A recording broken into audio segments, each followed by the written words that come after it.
Welcome back to the channel. This is Trinity Storm and you are watching second and final part of What If Kid Naruto's mind was broken by villagers. If you enjoyed this video, please like, share and subscribe to this channel. Now wasting no more time, let's start the story. Asuma made the decision to have barbecue to commemorate his team's triumph. When Asuma offered to pay, Shoji was overjoyed. The food didn't matter to Kurama, but it would allow him to spend some time discussing his team's training requirements. Asuma inquired, "So who is this supplemental instructor Naruto?" after they placed their food order. "I was told to say this. My sensei outside of the academy is the sexy and amazing Anko Midarashi." Asuma laughed. He was aware of Kurenai's friendship with Anko and knew her by reputation. Because she was Orochimaru's apprentice, the Kunoichi had long been suspected of working with him. Her relationship with Naruto made a lot of sense because the village undoubtedly ignored her. "I'm guessing you were supposed to leave out that very first bit about being told to say that?" Kurama shared Naruto's smile. He added some more details after observing his other two teammates' blank looks. "I was dead last in the academy and she provided daily tutoring. In less than a year I went from last to placing second in the class ranking. If you would like I can help provide additional training outside of what Asuma will have us doing." With a shrug, Shoji said, "Sure, that sounds good." Ino was less enthusiastic. "Well, I'll probably be busy. In between missions and the training, Asuma Sensei will be providing. I also have to watch the family store and I'm not about to throw away all of my free time." Kurama was aware that Ino would be challenging at every turn. Ninja missions are dangerous. If you aren't up to par we could die because you wanted to relax. "Oh, get over it, Naruto. Baka, we have Asuma to protect us." Asuma eventually said, "I like your eagerness, Naruto, but everyone needs to go at their own pace. Ino is right. While you are genin I'll be able to look after you." After glancing between the two of them, "He opposes me and takes the side of the clan heir. Not shocking, but let's check to see if his feelings are as pliable as those of his miserable father. Will you always be around us? Because the last people that I got close to were murdered in their own home." Ino sat up straight, looking surprised. What? Last year I used to frequent a ramen stand. A father and a daughter who owned the place didn't overcharge me like the other people here. Some people didn't like that and so they were killed. But that doesn't make any sense. Why would anyone care where you ate dinner at?" Kurama crafted the expression with care. A profoundly sad expression with a touch of confusion. "I don't know, but you are all in danger. Asuma can protect himself, but both of you could be targeted at any time. If you don't want to do additional training that's fine, but you'll end up dead." "Enough, Naruto," said Asuma. "I remember around a year ago several shinobi went missing. They were the ones who probably did it and now they are missing Nin with no way to get back into the village. You should be cautious in general as a shinobi, but you don't need to be paranoid." "Damn him. Why won't he allow me to motivate the team? I don't want to spend any more time than necessary confined to basic genin scrolls." Ino still had a startled and perplexed expression. "Asuma Sensei, why would someone do that? No one would murder someone over his stupid pranks." Asuma let out a sigh. As directed by his father, he was unable to tell the truth. "You're a Yamanaka. You should know better than other shinobi that sometimes people just snap. They do crazy things without any reason behind them. That explanation doesn't make sense, even though they can't tell he's lying. Oh look, food is here. Let's stop talking about the past and let's focus on enjoying the food. Before your test I said we could get to know each other better after you passed. Shoji, tell us about yourself, what you like and dislike and why you became a shinobi." The fat genin appeared dissatisfied that he had to wait to eat until he answered. "I like food, especially barbecue and my mother's cooking. I like my family, snacking, and sightseeing. I hate people who call me fat and I hate missing meals. I made the decision to become a shinobi because I am the clan heir and it is expected of me," he said in response to the questions. Asuma turned to face Ino. "I like to make sure that I look flawless. Botany and espionage both pique my interest. My current objective is to catch the eye of my one true love, Sasuke Uchiha. The baka who is attempting to take my Sasuke-kun away from me is called Forehead Girl, and I don't like her. My clan also anticipated that I would turn into a shinobi. The Sasuke angle would be disgusting, but if he played his cards right, it might work out." Kurama had listened in the hopes of finding something to use as leverage, but his thoughts were cut short when it was his turn. "Being strong enough to make no one dare mess with me or the people I'm with is my goal. My name is Naruto Uzumaki. I enjoy sparring, training, and creating new poisons. I don't like people who don't like me. I enjoy smoking, female companionship, and shogi," Asuma said last. "A pervert. Ino sobbed. Did I not just hear you go on about your Sasuke-kun? Asuma asked, raising an eyebrow. You will have admirers if you are a shinobi with international recognition like I am. Periodically indulging is normal and not perverted. Ino looked down, a little ashamed. And what do you dislike? Kurama inquired. The enemies of Hai no Kuni and shinobi who don't care about collateral damage on their missions. After introductions, the group got to work, and Asuma quickly regretted offering to pay as Choji set a fast pace that didn't seem to be slowing down. Choji was the only one who hadn't commented, but Asuma smiled and explained that their first mission would be painting a fence. Ino blustered that it was undignified and a waste of her abilities, while Naruto complained that it was a waste of time that they could use for training. Their complaints were met with amusement, and Asuma laughed as he sat back and relaxed while watching his team get to work. The Sarutobi could see that Naruto and Ino were engaged in a power struggle, even though the team dynamic was still developing. Naruto was impatient with anything that didn't get the job done quickly, and he wished Choji would step up and mediate between the two, but the passive boy just watched. The fence was eventually painted perfectly in a reasonable amount of time, and since they were all young and full of energy, this mission wasn't as difficult as catching a certain infamous cat. Asuma had them begin training after they received the pitiful payment for the D-ranked mission. Okay, so today we're going to learn a skill called tree walking. Naruto sighed slightly. Something wrong, Naruto? I already know this. I was hoping you could do something more advanced, like maybe a really powerful jutsu. The child is eager, I suppose. Regretfully, that stems from something so awful. Well, since you know it, why don't you teach it to Ino while I work with Choji? After giving him a long look, the boy muttered, fine. Asuma hoped they wouldn't murder one another. If they were given enough room, perhaps they could even resolve their differences. We are going to the training area next door so we don't distract you. You two lovebirds have fun. As Asuma and Choji left, the sound of Ino's irate screams reverberated throughout the forest. Kurama had to congratulate Asuma in his mind for being such a royal jerk. The kind of subtle torture Enko liked to inflict on him was strikingly similar to sticking him with Ino. For a moment, Kurama was tempted to kill his comrade and pretend it was an accident because of Ino's screams. He did have an opportunity because the Anbu, who was always pursuing him, left him alone when he was with Asuma sensei. It would be simple, really. He could claim that she fell while practicing the tree walking exercise and break her neck. For two reasons, he didn't. First of all, it would raise suspicions, and they had no idea what they might discover if they looked at the seal. Additionally, the team might be dissolved even if they weren't suspicious, which would further postpone his training. However, picturing Ino's lifeless body on the ground was not painful. Ino looked at Naruto after Asuma had left her line of sight. Well, what am I supposed to do? Kurama approached a tree and started to ascend it straight up. The key is to push chakra into your souls, which will allow you to adhere to the bark. Too little chakra and you'll fall right off. Too much chakra and the bark will explode under your feet. As soon as Ino stepped up the tree, she slipped. Try getting a running start. Since contact is briefer and you have forward momentum, it actually doesn't require the same level of chakra control. Ino tried it with a sigh. She was able to ascend 5 steps before the bark tore away and she fell back, as she had anticipated. Ino landed on her feet acrobatically. You'll want to start trying to walk up once you are able to run consistently to that branch over there, he said, pointing to one that was about 30 feet high.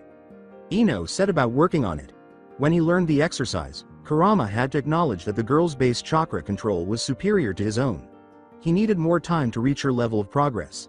It worked out well for him, despite his frustration that a mere human could learn something like this more quickly than he, the powerful nine-tailed fox. He could become a chunin more quickly if he could get his team up to speed. He would be able to use the library's advanced scroll section because he was a chunin. There were rank-based restrictions on the Konoha Jutsu library. Academy basics and a few D ranks made up the majority of the genin level scrolls. You could obtain C-ranked jutsu and the primer scrolls for more complex skills like poisoning and fuinjutsu at the chunin level. As he considered this, he also noticed Ino. She had good chakra control, but as she got closer to the branch, she started to lose it. Ino on second thought, don't use that branch, use the one a bit higher. Why? Just do it, Asuma. Sensei told me I was to instruct you. Ino shifted her attention, complaining the whole time. As expected, Ino passed the first branch before stumbling as she got closer to the second. Although the fall might be severe because she was a little higher up now, Ino was a shinobi. Her legs fell to the ground, but she quickly broke her fall with a roll that redirected the drop's kinetic force. You lose your focus when you get near your goal. You easily passed the first branch when it was no longer what you were focusing on. So, once again, the ugly urge to strangle the girl came back. Kurama was unaware that instead of killing in Naruto's actual form, his murderous daydreams now involved killing in his body. I'm telling you where you are breaking your concentration. Don't think about things changing, just keep doing the same thing with your chakra that you were doing earlier. Ino tried again after realizing what he was saying. She quickly became an expert at running on the bark, however, she was beginning to feel fatigued. My chakra is running low, Naruto. I'm going to take a break. She hasn't even been at it for very long, which is sad. She most likely has small chakra reserves, which explains why she was able to perform it so well. You need to work on your chakra reserves. In a real mission you might have to keep going for a lot longer. And just how am I supposed to improve my chakra reserves? Ino frowned at him. Use your chakra more often. Don't exhaust yourself completely, but every day, even on days we don't meet, use up all of your chakra until you are at the edge of chakra exhaustion. You can also improve your conditioning, as chakra is a combination of both mental and physical prowess. Ino looked at him speculatively. Kurama hesitated a second. He was acting in ways that were not typical of Naruto. Even though Naruto gradually became more inquisitive, it was unlikely that he would become a source of helpful knowledge about chakra theory because he was never one for book smarts. Or at least that is what my sensei used to say, and it worked for me. Since she could not detect any dishonesty in him, Ino accepted that response. Naruto started working on his physical conditioning while Ino rested because Asuma hadn't returned yet. Ino gazed at Naruto as if he were insane. Kurama was aware that his workout was far more intense than that of his peers. Most people did not train with rapid sit-ups and one-handed push-ups. As she observed him, the kunoichi began to feel a little intimidated. She could tell he was significantly stronger and faster just by looking at his workout regimen. Additionally, he demonstrated amazing taijutsu during the genin test. In addition, he had strong ninjutsu. Ino was accustomed to taking charge, but in many shinobi arts, this former class clown outperformed her. You can exercise while recovering your chakra, Kurama said, catching her staring. Ino stood up and got going, but as her teammate continued, she was quickly growing weary once more. The fact that the girl's physical conditioning wasn't better surprised the nine-tailed fox. He knew she completed all of the academy's drills without incident when he saw her in class. She just didn't seem to be very resilient. Asuma had been gone for more than an hour, and they still hadn't eaten lunch. Out of relief, Ino sat down when Kurama called for a break. She observed Naruto eating his packed lunch. It appeared to be enough for 3 people. She took out a single rice ball and a small salad from her delicate bag and started to eat. Kurama was able to quickly piece together the facts and didn't miss anything. Probably to look good for the Uchiha, Ino was on a diet. Her behavior was pretty dumb. If she didn't eat the right foods, she would never gain muscle mass. She needed to eat a lot more because she was a shinobi, but it would be okay if she wasn't. He didn't want to let her fall behind, even though he hated her. He walked over to her and started criticizing her food choices, bracing himself for a fight. I'll apply the Sandame's advice. She won't ignore it, surely, if it came from the Hokage. When Ino finished her training, she was completely worn out. Although she detested Naruto's lectures, she wasn't a fool if the Hokage had actually given the advice. Despite packing small lunches, she was not nearly as bad as Sakura, who frequently skipped lunch altogether, which was her only comfort. Naruto's sharing of some of his own food had been considerate. She was also more motivated to keep up the walking exercise as a result. She finally came full circle and asked her father the question she had been meaning to ask. Why would the proprietors of the ramen stand Naruto frequently visited be killed by the villagers because they detested him so much? She asked her father during dinner. You investigated the murder of Tuchi and Ayame, right? Inoichi stopped eating in the middle. The investigation had actually been headed by him. He was aware that his daughter and Naruto were teammates. She probably brought this up for that reason. Since they had left the village soon after, his investigation had determined who the likely culprits were. Before the rape and 2 killings, they had all been especially vehement in their anti-Kyuubi rhetoric. For their bounties, 2 of the offenders had been found and killed. Yes, though I won't be able to tell you much. Ino licked her lips and said, I don't want to know about the investigation, I just want to know why. Inoichi knew why exactly. Since they were unable to get to Naruto, they had killed them. Additionally, they detested Naruto because they thought he was a member of the Kyuubi. The head of the Yamanaka clan detested those idiots. Would he not have the strength to kill those who wronged him if he were truly the Kyuubi? Some of Naruto's few close friends had been killed by them. He had the good fortune to hear about Tsuna's Jinchuriki. The possibility that Naruto would end up that way had been a serious worry. Fortunately, the boy appeared to be settling in nicely. None of this he could share with his daughter. Naruto played quite a few pranks when he was younger. Sometimes small grudges can simmer until they became outright hatred. Ino's lips were pursed. Then why not attack Naruto directly? He was only an academy student at the time. If they hated him so much, why did they attack those poor people selling ramen? He was pleased that his daughter had the intelligence to spot the flaws in the narrative, but at the time, that intelligence was a little annoying. I shouldn't tell you this, Ino-chan, but these shinobi had signs of mental unbalance. They weren't thinking clearly. The girl didn't seem persuaded. Ino-chan, your teammate went through quite a lot back then. He probably doesn't want to reopen old wounds. A good friend would not pry into it. I'm not his friend, Ino reflexively bit back. Inoichi laughed. Well, hopefully you will be. I'm still friends with Shikaku and Choza. Ino complained that things were different for her. Just give it some time. I know Choji is a bit reserved, but he is a very nice boy, and the Akamichi clan is our longtime friend and ally. Naruto has really turned his life around and has stopped doing pranks. I am certain he will grow into a fine shinobi. Don't allow petty differences in the academy spoil the opportunity to work as a cohesive team. Hi father, I understand. I guess it just frustrates me that I'm not on Sasuke-kun's team.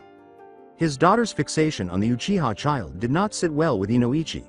Given the clan's lengthy history of instability, he couldn't help but wonder if the last surviving devoted member had inherited that particular form of insanity.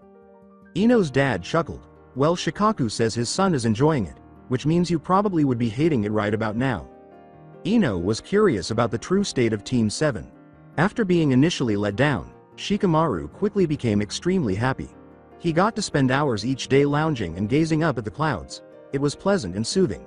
After figuring out what Kakashi-sensei was looking for from them, he had just explained it to the other two. The bell test had been a drag. He offered to be the one who wouldn't receive a bell, which convinced Sasuke, who had been hesitant to believe him. Although they had collaborated poorly, it seems that this was sufficient for them to pass. His two companions were not pleased with their sensei's persistent tardiness. However, he gave their grievances little consideration. After all, there were naps to take and clouds to observe. Naruto awoke abruptly. He became aware that he was deep inside the Konoha torture and interrogation headquarters after taking a quick look around. Even worse, at the moment, he was bound to one of their work tables. Since he was a shinobi, Fuinjutsu was used to strengthen his bonds, preventing him from molding even the smallest amount of chakra. They had spared him the dignity of trousers, but his chest was exposed.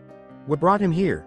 He frantically glanced around, not quite believing that he was confined, defenseless, and going to be questioned.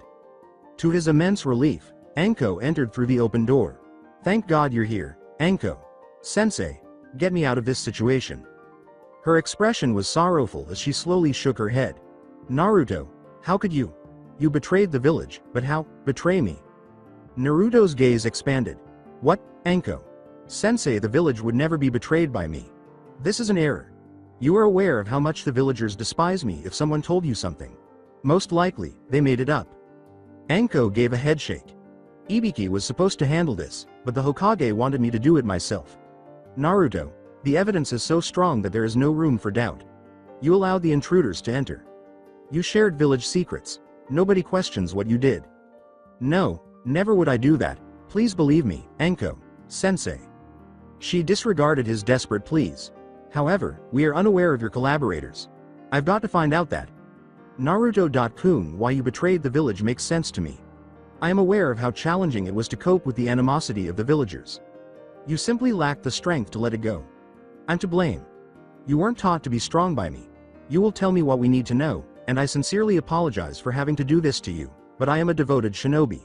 Either way. When Anko realized what was about to happen to Naruto, he saw his crystal blue eyes enlarge uncontrollably. He had persevered through Anko's training, but training was different. He was aware that he was going to experience severe pain. More suffering than he had ever experienced, and it would come from the kunoichi he most trusted. As Anko started to take out her tools, he winced.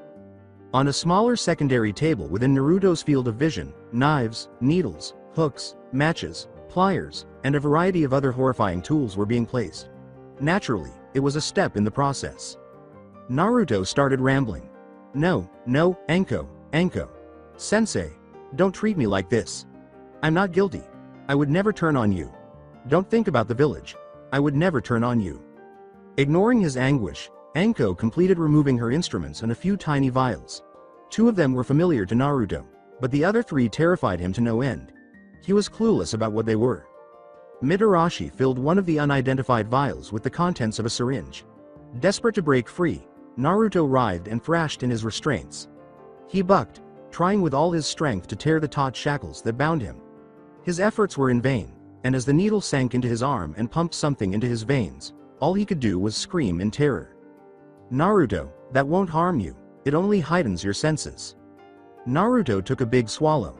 Anko had trained him, so he wasn't a fool. His pain receptors would be much more sensitive if his senses were improved. Naruto, I don't want to do this to you. I'll make sure you die quickly if you just tell me who you were working with. I can't provide you with information that I don't possess. I am not a traitor. Don't make this harder on yourself. We'll find out eventually, Anko sighed. Don't make things more difficult for me. Naruto gave up.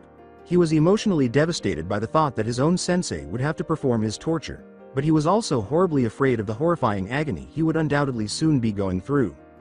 Anko approached Naruto's right hand after grabbing the pliers. Tell me, I don't have anything to tell. The thin pair of pliers grabbed hold of Naruto's fingernail and started tugging. Naruto suppressed a scream, but as Anko tugged and twisted, gradually started tearing the fingernail from the nail bed, the pain only got worse. He yelled, I don't know anything, more tearing and tugging. Please Anko. He repeatedly roared his innocence, and eventually his irate denials turned into pleading with her to stop, but Anko persisted. She finished her work with a gloomy expression on her face. She could have torn the nail off all at once, but she took her time to make the pain as great as possible. The delicate flesh eventually showed through as the nail finally broke free. She then removed the cap from one of the tiny vials. Naruto, please identify your accomplices. Please don't force me to continue. Although it won't do it quickly, this acid will consume your flesh. She pleaded, don't make me do this to you. Naruto whimpered, his throat raw. I kept the village safe. No, don't. No. She applied the acidic substance to the extremely sensitive nerves beneath the ripped fingernail. Despite the shackle's tightness, he trashed, and the acid threatened to leak off his flesh. While the rest of his body flailed, Anko had to keep his finger motionless. Naruto, who drove you out of the village? Who? Anko yelled at the boy who was yelling. Naruto, however, had no response. When the procedure was repeated on his right hand's remaining 3 fingers and 1 thumb, he was also at a loss for words. He wasn't getting used to the pain at all. In fact, the first mixture Anko had given him was making it worse and worse. Naruto lost 15 digits. Your allegiance to them isn't worth this. Identify the source of the information you are receiving. He was devoted to the community. He didn't turn on them, even though they mistreated him. Furthermore, he refused to reveal his identity and subject another innocent person to this suffering. As she moved to his left hand, Anko's eyes were watering. However, everyone reached a breaking point, and dripping acid and torn fingernails were only the start. Naruto's screams echoed throughout the chilly torture chamber as it continued for hours, and he cracked. He started naming the names of those who had wronged him. To distract himself from the pain, flames, and pincers, he rambled any name he could think of. The Sandaime was brought in and given judgment after they had extracted all the false names he could think of. At this point, Naruto could not stand the idea of spending any more time at Anko's cruel mercies. He admitted to the things they claimed he had done. As he turned to face Anko, the elderly Hokage appeared to have a broken spirit. Please get rid of this traitor, Anko-san. He has endured enough hardships in this life. As the old Hokage departed, Uzumaki embraced death. For a while, Anko gazed at the boy. Why she didn't finish him was a mystery to Naruto. His body craved the sweet bliss of oblivion even when he wasn't actively worked on. Konoha's snake mistress caressed his whiskered face tenderly. Naruto whispered softly, knowing that the end was near. I apologize, Anko. Sensei. I wish I had been believed. Right next to Naruto's ear, Anko lowered her face. His ear was tickled by her lips. Oh, Naruto-kun, you don't understand, I do believe you. It appeared as though Naruto's bloodshot eyes were protruding from his skull. What? Then why? The final word was croaked out by him. A boy who was desperate to comprehend what was happening to him made a pathetic plea. Anko straddled Naruto's scarred body after making a small leap into the air. She put her hands on his face and leaned in to give him a moist kiss. The boy was perplexed, wondering if the torture he had endured had driven him insane. Naruto, I definitely believe you. Who do you believe fabricated all the proof that made the Hokage believe you were guilty? Naruto believed he had previously experienced emotional pain and betrayal, but this was nothing like it. He had been completely destroyed by his sensei, who had shaped him into the capable genin that he was. The boy's face was wet with new tears. In delight, Anko knelt down and licked the tears from his cheek. Then she laughed and threw back her head. Her insane laughter reverberated throughout the space, intensifying until it reached a dreadful crescendo. Anko leapt to his feet and sat down. Sweat drenched her entire body. In sheer terror, her pupils were wandering the room. The curse mark beat in time with her heartbeat, which was too fast. After discarding the blanket, she hurried to the restroom. She nearly passed out before heaving out her stomach contents. She trembled in disgust and fear. This was the most self-loathing she had ever experienced. She had had a very real nightmare. The thought of her torturing Naruto in this manner made her stomach turn over. His fear and agony had been so genuine. The euphoric pleasure her dream self had experienced while completing everything, however, was the worst and most disgusting aspect of it all. As she had experienced when she saw it, she could still feel the sticky afterglow of her dream filled with desire. She was so pitiful and repulsive that she threw herself again in wretched disgust. She took a nearby kunai in her trembling hands. The items were all over her house. Would it be preferable if she were no longer around? Would it be preferable to put an end to everything so she wouldn't have to worry about the curse mark taking over and giving in to those cruel and sadistic cravings? She believed that working in the torture and interrogation division gave her a release. Why now? She pressed the kunai's point to her jugular, tears streaming down her cheeks. No more nights of insomnia. No more terrible dreams. No more perverted cravings. No more suffering. Eliminate loneliness. No more suspicious glances. No more insulting remarks. No more fighting temptations. Not anymore. Simply put, no more. If Naruto's face hadn't been on her mind at that precise moment, she might have done it. Her pupil. If he found out she had committed suicide, how would he react? Would he hold himself responsible? Would he become as hopeless and hateful of himself as she had? Kurenai, what about it? Her one true friend had been so understanding and caring. She couldn't be that self-centered, no. She slammed the kunai against the wall and cursed Orochimaru for the things he had done to her while sobbing again. She was hurt. She was completely broken. She had a gut feeling about it. She became more like her former master as a result of the seal poisoning her mind. And Orochimaru was solely to blame. This is what he did to her. Any hope of a life free from misery had been shattered by him. She detested him with all her heart. The kunoichi was also aware that, despite her best efforts, she was nowhere near as strong and capable as him. However, she was aware of some of the techniques he had taught her. Even he could lose to certain kinjutsu. It would be worthwhile even if it meant losing her life. Anger shifted from sadness to anger and back to sadness. The location of the snake was unknown to her. Furthermore, she had no way of knowing his location. And even if she did, what if she couldn't hurt him because of the Ten no Juin, cursed seal of heaven? Even Konoha's best seal master was unable to fully explain to Orochimaru what the damn thing was capable of because she was a genius. She remained up the rest of the night, trembling in despair and shaking with anger, frustration and sorrow chasing each other. She got ready for another day of the hell that was her life when morning arrived. After a few days, the team had settled into a routine of training after finishing missions with a D ranking. Kurama was happy to see that Ino was beginning to eat healthily after following his advice. He wouldn't let a weak teammate hold him back. He resisted the chance that his promotion to Chunin would be delayed. The sooner he attained that rank, the sooner he could begin studying the arts of Fuinjutsu. Kurama's gaze shifted to Choji. The boy lacked a killer instinct, but he was very strong physically and had good taijutsu. Additionally, he learned his clan's jutsu slowly and made little progress. He was aware of Nikuden Senshi's human bullet tank beginnings. Kurama was quite disdainful of the talent. It only attacked in a straight line and took a long time to wind up, but it could do a lot of damage. Kurama confronted his big teammate after the day's training was over. Choji, your family jutsu doesn't seem very useful. Don't you have some other cool techniques your family has taught you? Despite the insult, Choji was quite laid back and simply swallowed, ate a chip, and then responded. It's the first technique we learn. Later on I'll be able to expand parts of my body or even my entire body. Now that could be useful. When will you learn that? The next Chunin exams are only 3 months away. Shoji gave his head a back rub. I don't even have Nikuden Sensha, human bullet tank, down yet. Ask your father to skip over it so you can get to something useful. Kurama knew he was treating his teammate rather harshly.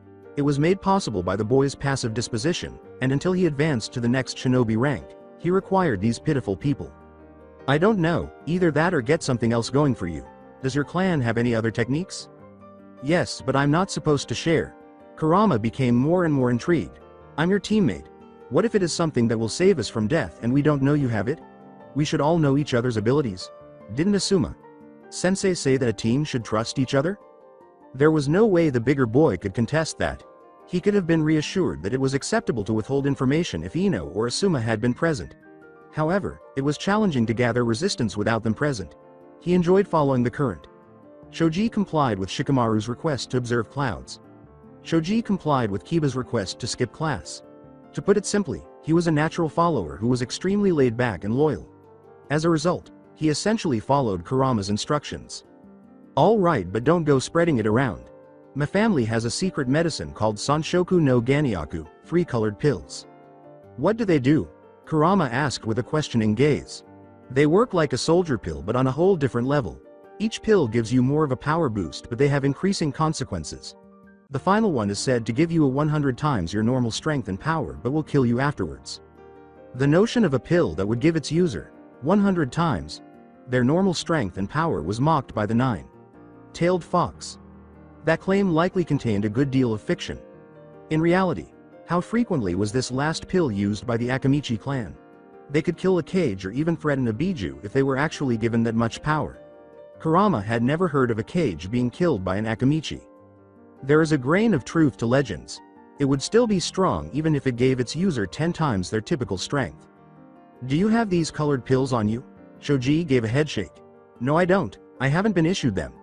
My father wants me to train more before I am given them. Kurama desired those pills. He had an amazing ability to heal with his body. Someone like him might even be able to survive the last pill. And you could still use the other 2 if you didn't.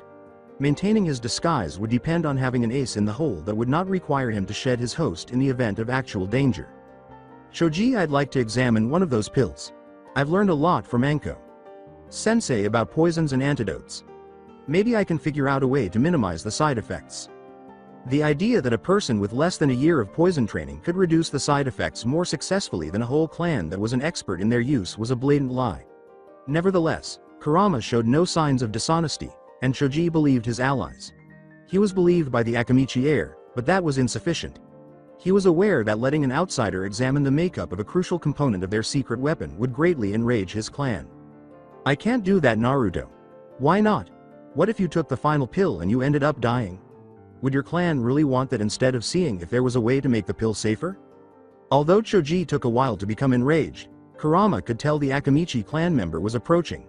He said, his jaw clenched, I said I can't do that.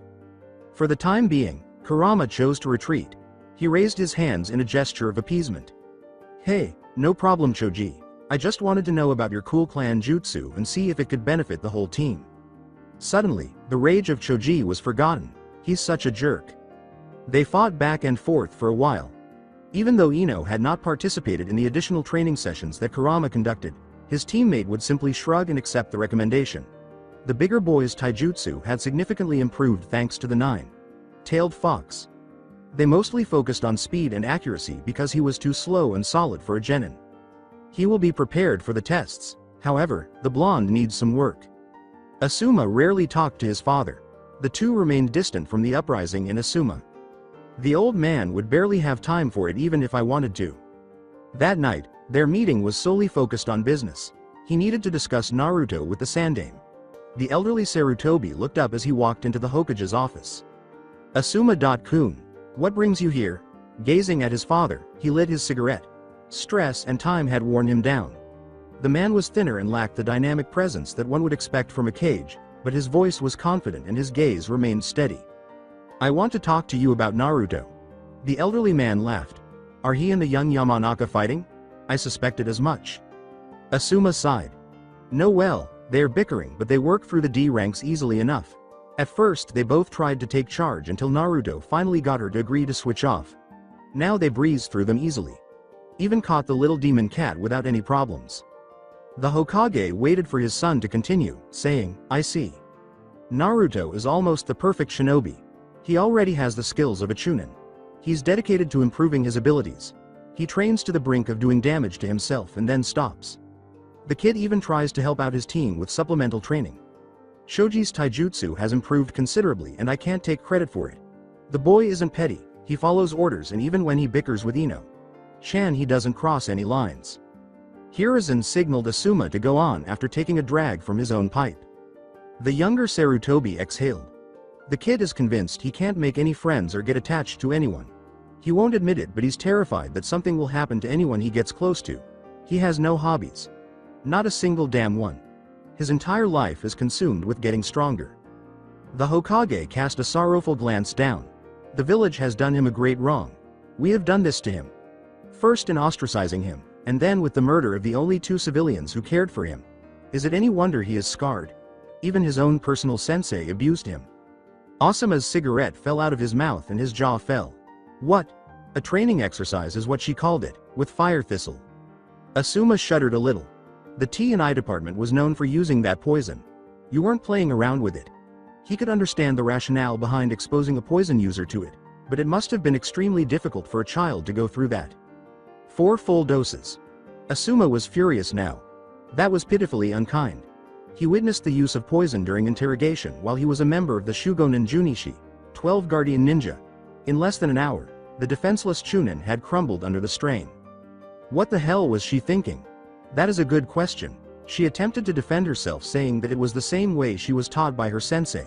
But I fear it is worse than that. I've received a complaint from Shinobu, a recent transfer to her department. Apparently she enjoys her job a little too much. It took a lot to agitate Asuma because he was a pretty laid-back person. However, this was disgusting.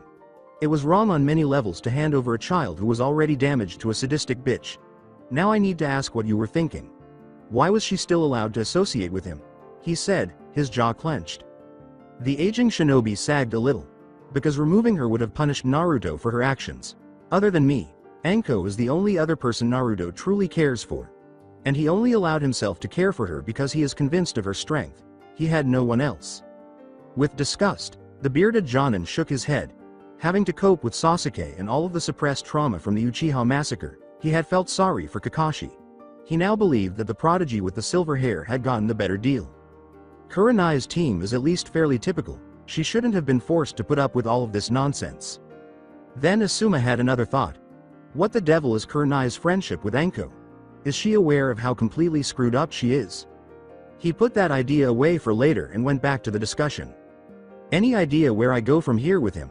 The professor did have some ideas, but he wasn't as sharp as he once was because he was worn out and demoralized from dealing with tragedy after tragedy. However, his reputation as the professor wasn't earned by accident. Encourage him to form bonds. If that doesn't work, inflict team-building exercises that forces interaction. He is skilled in physical infiltration, but is he skilled with social infiltration? Make him pretend to be a merchant interacting with guards. Teach him how to blend in with civilians in a tavern. Force social interaction with his team under the guise of allowing him to operate as a better spy should the occasion be called on. As his father went on, Asuma played with the concept in his mind. In the Anbu ranks we have a problem with deep cover agents being subsumed by the role they play. Fake something long enough and it starts to become real. I'll give it a shot for as long as I have him. He's dead set on becoming a Chunin as fast as possible and the exams aren't too far away. The Hokage gave a nod. Do what you can. When he is older he will form more bonds. He just needs time to work though. What happened? Asuma left the office without saying anything more. In order for Ino to realize how important it was for her to get stronger, Kurama had determined he needed to act more aggressively with her. Kurama informed Shoji that he would not be able to join him for any more practice after another day of D ranks and team training. As the group dispersed, Kurama fell behind Ino. He struck her when no one else could see her. He applied his newly developed jutsu. He was able to enter the underground and seize Ino by the ankles thanks to Doden. Shinju Zanshu no Jutsu, Earth Release. Headhunter technique, he dragged her neck deep into the ground. Ino struggled and screamed. but she was unable to escape the hard earth that held her captive. Kurama remained out of sight and slightly changed his voice. Taking hold of Ino's hair, he placed a kunai close to her throat. "Scream again and you're dead." Kurama sensed his teammate's fear radiating from him. Her body shook in the ground, and he felt it. "What do you want?" He said nothing, letting Ino grow increasingly frightened. He answered in Naruto's typical voice after an agonizingly long silence. "Nothing really, just wanted to show you how easy it would be for someone to kill you." In order to properly yell, Kurama watched Ino exhale in relief and then inhale deeply. "You miserable bastard. Get me out of here right now so I can kill you." According to Kurama, that doesn't give me much motivation. As he used his chakra to shift some of the earth, Ino gave him a glare and let her escape. Ino went to attack him right away. She swung an angry blow at him, but Kurama pretended to block it before avoiding the blow. The purpose of the fake block was to get his hand nearer to Ino's. He used the tip of a senbon containing his paralytic poison to scratch her. Ino followed up her missed punch with a series of kicks, punches, and, of all things, a headbutt. She hardly felt the graze. Kurama was quicker and more skilled, and he had no trouble reading her. It was also simpler to avoid her strikes because he wasn't even attempting to defend himself. After 30 seconds, Ino noticed that she was slowing down and that her limbs were starting to tingle. Startled, she glanced down at her wrist. "You poisoned me." As Kurama's paralyzing poison took full effect, her legs gave way. "Don't worry, it's just my paralytic. If I were an enemy I could have grazed you with my lethal concoction and you'd be dead. Twice now I've killed you before you even realized you were in danger." Ino gave Kurama a fierce look. His poison didn't completely stop his victim from speaking, but it did cause the tongue to become distorted and sound like jumbled mush. The kunoichi didn't say anything because she didn't want to come across as a drooling fool. "Ino, I want this team to work. I want you and Shoji to be strong so we can take the Chunin exams. People hate me for some reason and they will come after you one day. If you are as weak as you are now they will kill you." Kurama contemplated omitting the next section. The damned girl was unyielding, and he didn't want to come across as too heartless or inhuman. He was determined to ensure that his lesson was understood. "Do you know what they did to Tuchi-san and Ayame-chan? They didn't just kill them. You are a kunoichi so you know what sexual assault is. They made Tuchi-san watch as they had their way with Ayame-chan. At least that is what I've heard. And when I snuck in to review the autopsy reports, the time of deaths and description of the wounds matched that exact scenario. Do you want that to happen to you?" The kunoichi had just heard something that made her eyes pop out. She was still confused. How could someone despise Naruto enough to harm two innocent bystanders who had never done anything wrong? Killing someone for financial gain was one thing, but actually doing that was quite another. It mentioned hatred. Hatred that is unbridled and raw. The paralytic was quickly wearing off and wasn't supposed to last long. "Why?" Ino asked simply. Kurama made the decision to play the victim. He induced tears in his host's body and allowed them to stream down his cheeks. "I don't know. I wish I knew. They would still be alive today if I never went to their ramen stand. Can't you see I don't want that to happen to you?" Ino had experienced a range of feelings. After experiencing fear, anger, shock, and finally sadness, she had gone through these stages. Kurama peered intently behind Naruto's glistening, hopeless eyes. "I'll do it. I'll train, and I'll help you find out why." Although Kurama had no interest in the latter, the former allowed him to raise the skill level of every member of his team to the point where they could ace the Chunin exams. "There's one last thing to do." "Ino," he stopped. "Ino, can you not tell anyone about this? I'm embarrassed and I don't want to get in trouble with Asuma Sensei. He said he'd be teaching me another Dodenjutsu if I kept doing a good job and this might jeopardize it." With a smile, the heir to the Yamanaka clan stood up. "I won't say a word, Naruto. I'm sorry I was such a bitch earlier." Kurama pretended to be embarrassed as he scratched the back of his head. "But if you ever scare me like that again I will make you regret it." It's interesting that even after I've demonstrated my total mastery of the shinobi arts, she still has some fighting left in her. She has spirit, and I must give the little mortal credit. Kurama was pleased with the general advancement his group was achieving. Shoji had always gotten along with the program, and Ino had begun to mature during her training. Kurama's own abilities also kept improving. He had received a new Doden scroll from Asuma. Doden. Retsudo Tensho, Earth Release. Earthquake Slam, was the new ability. When used correctly, the jutsu enabled the user to send their chakra into the ground. The ground beneath their feet would spiral inward on itself as the chakra raced toward the enemy's position. An enemy shinobi could be crushed if they reacted slowly. Of course, that was the best case scenario. However, a person's ankle could be broken during a near miss while they were attempting to escape. For his part, he preferred the jutsu. He was trying to use it in addition to his other skills. He intended to wait for them to jump away from Dokugiri, poison mist. Then, while they were still descending, he could use Doden, Retsudo Tensho, Earth Release, Earthquake Slam, and figure out where they would land. It was fortunate for his team that Ino and Choji were both voluntarily participating in his extra training. Asuma was teaching the team how to pretend to be different people in a different village after deciding they would make a fantastic infiltration unit. For some teams, especially those that are not skilled in direct combat, this would make sense, but Kurama thought it was pretty dumb. Asuma was a formidable jonin. The Akamichi clan was combat focused, and he had proven his mettle. Why had they chosen to specialize in spy training? But he did find the extra layer of dishonesty amusing.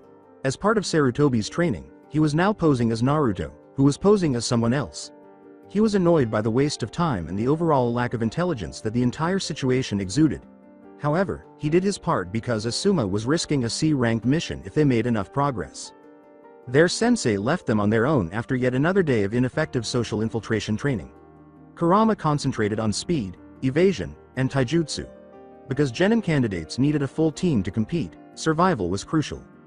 Senbon were excellent tools for training. They usually didn't leave deep wounds unless they hit specific body parts. Additionally, they stung a lot, which encouraged his targets to keep going. The speed at which Choji could move when given the right motivation was truly astonishing. Kurama took care to avoid being overly brutal. He was unable to alienate his teammates. Not yet, at least. That won't matter when I'm a Chunin. Since he allowed both of his teammates to attack him with Senbon and Kunai in return while he concentrated on honing his evasion techniques, Kurama was actually being completely fair. Kurama allowed the blonde-haired Kunoichi to use his paralytic poison after she became quite knowledgeable about the Senbon. The heavier Kunai was preferred by Choji. Kurama could easily bend and twist his body to dance between the projectiles in either scenario. He was able to dodge with greater skill than his natural speed and reflexes would have indicated thanks to the Habi style.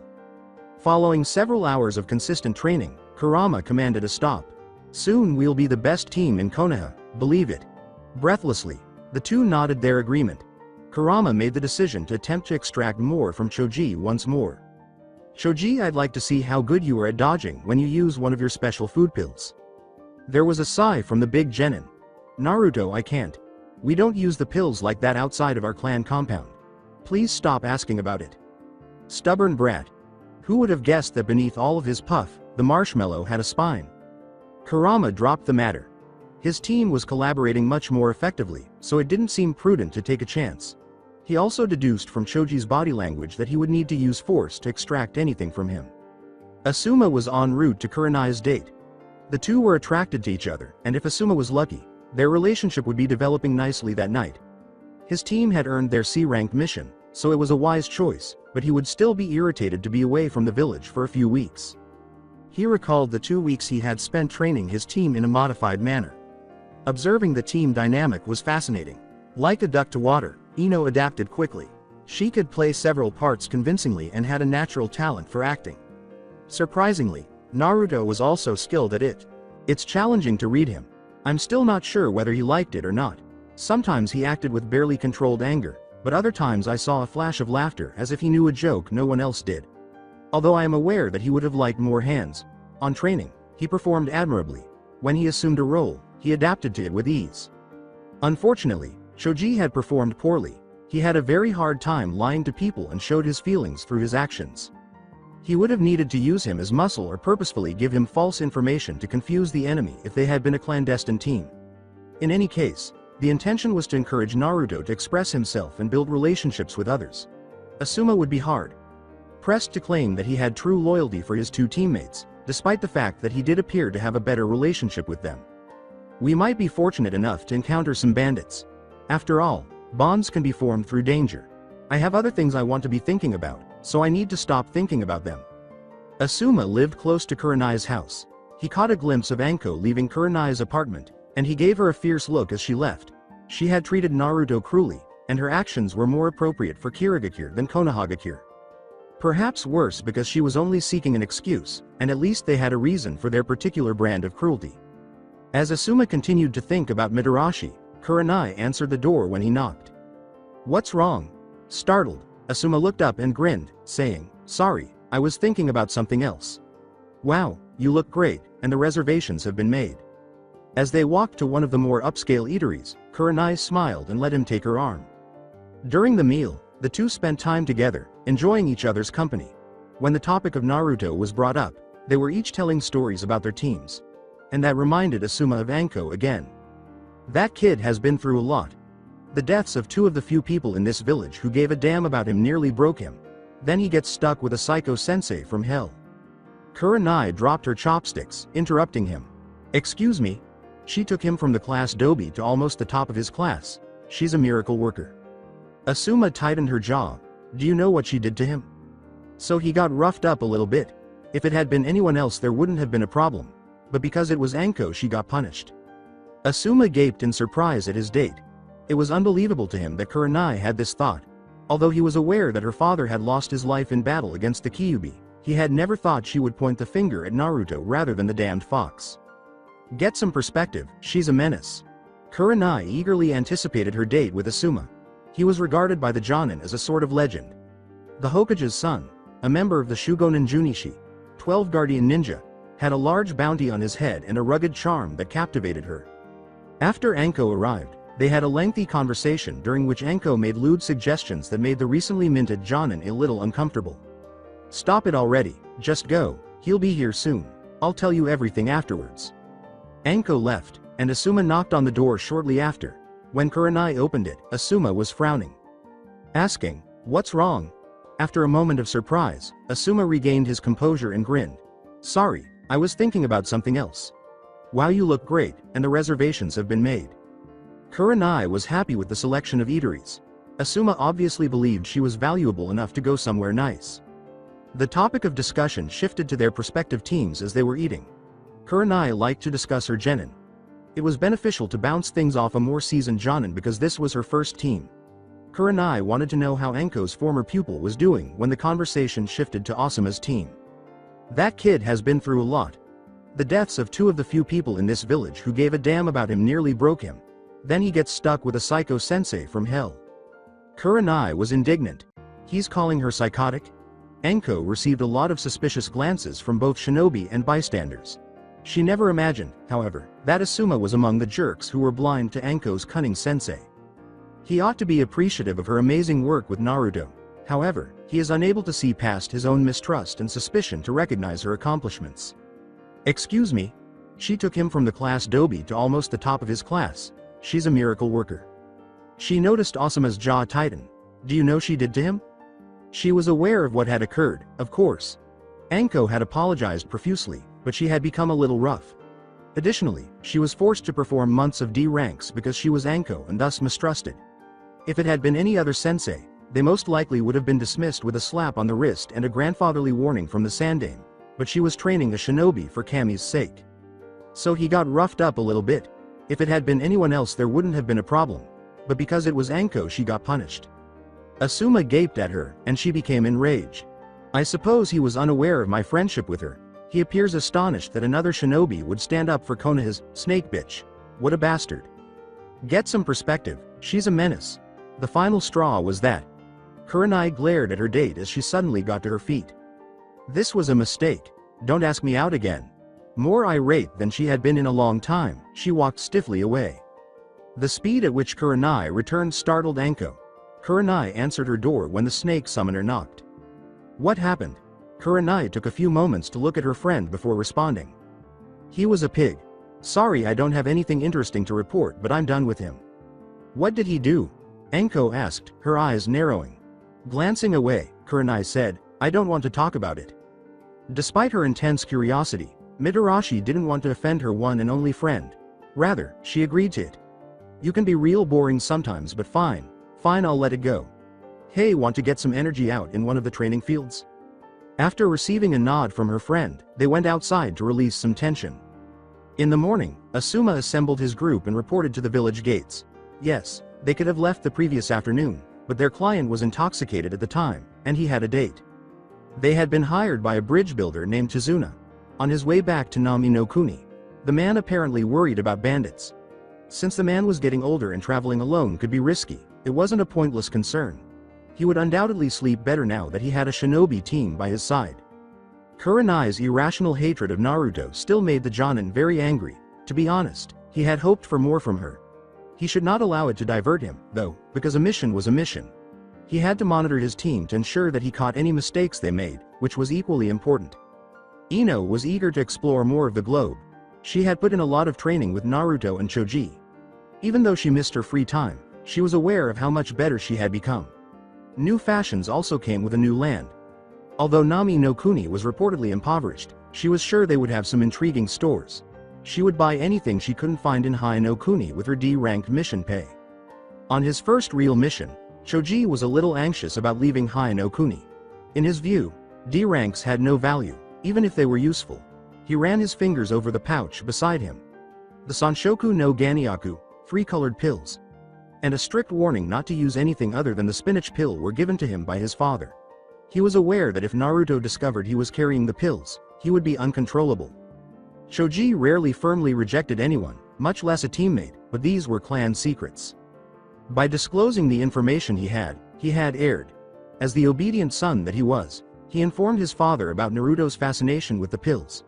He had been lectured on the importance of keeping clan secrets to himself. What if Naruto was taken prisoner and questioned by an enemy village? There was a reason why they were secrets.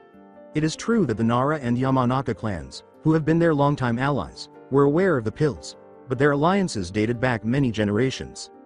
Kurama was overjoyed to receive a C-ranked mission at last. His chances of getting promoted would increase with the number of successful missions he completed. He had wandered the elemental nations before being bound, and he was now curious to see how some of the places had changed. In all honesty, he was also eager to put an end to some stupid bandits. He hadn't felt life leave an enemy in combat for a long time.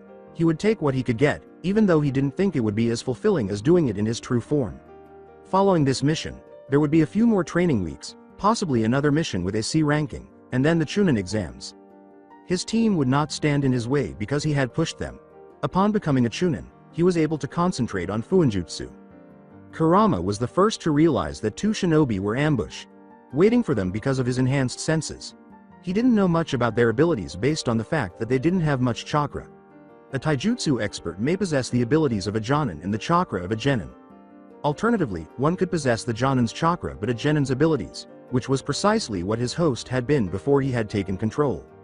Kurama watched the rest of his team closely, wondering if they would pick up on the enemy. Only the smallest rise in tension from his sensei indicated to him that he also knew. There had been no indication that Ino or Choji had recognized the danger. They're concealed in a water puddle, most likely Sweden experts. Before responding, Kurama waited for the enemy to move. With a razor sharp chain between them, the two hurried away. Asuma quickly applied his chakra affinity to his trench knives after drawing them. As his 2 opponents hurried past him, one slash tore the chain in 2. Kurama was already firing paralytic coated senbon at the 2 opposing shinobi. The senbon was redirected by the metal-clawed gauntlets raised by both shinobi. That was okay because he had pointed them right at their face. Their vision was protected by the blocky gauntlet. Fools, you should have avoided or squatted lower rather than obstructing your vision. Kurama hurled 2 kunai at their legs with all of his strength and speed during that brief moment of losing sight. The other missed it and took a kunai to the shin, but one was able to detect the approaching projectile and jump over it. As he fell to the ground, he grunted in agony. The much faster Asuma quickly intercepted the one who had escaped the attack. The one fell with a devastating cut across the neck and a brief clash of steel on steel. At the start of the battle, Choji briefly froze, but he soon warmed up and placed his weight in front of Tizuna. Though not as swiftly as Kurama or Asuma, Ino had responded promptly enough. The shinobi Naruto had injured was the target of her senbon. Just as his brother's jugular was being torn open, the missing nin rolled away from the thin projectiles. He had no chance of winning now that his leg was busted. His movements were already becoming slow due to Kurama's poison coursing through his veins, and a few seconds later he passed out as the paralysis took full hold. Asuma took away the man's weapons as he fell. After securing the prisoner, he activated the bridge builder. These 2 are missing nin from Kirigakure. Any idea why they decided to ambush us? Despite Tazuna's best efforts to maintain a straight face, Kurama could smell the stench of fear emanating from him. His anger, which had already been present during the fight, intensified when Asuma asked him questions. "I have no idea. Maybe they were after you. Didn't you brag earlier that you had a bounty on your head?"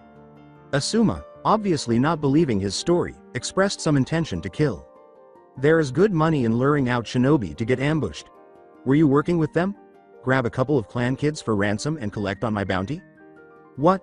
No, nothing like that." Asuma raised an eyebrow and bided his time. Tazuna let out a deep sigh. His explanation had the ring of truth when he started. Nami no Kuni must be very pitiful, Kurama reasoned, to simply allow a foreign merchant to enter and completely overthrow it. And now the weak country couldn't even raise enough money to pay for a mission that was rated AC. Asuma lit his cigarette and thought about his next move. In such circumstances, Konohagakure would have every right to keep their fee and blame their client for his dishonesty. But he didn't feel comfortable with it. Gato sounded like a true masterpiece. He had encountered his share of wealthy scum while serving in the daimyo's court.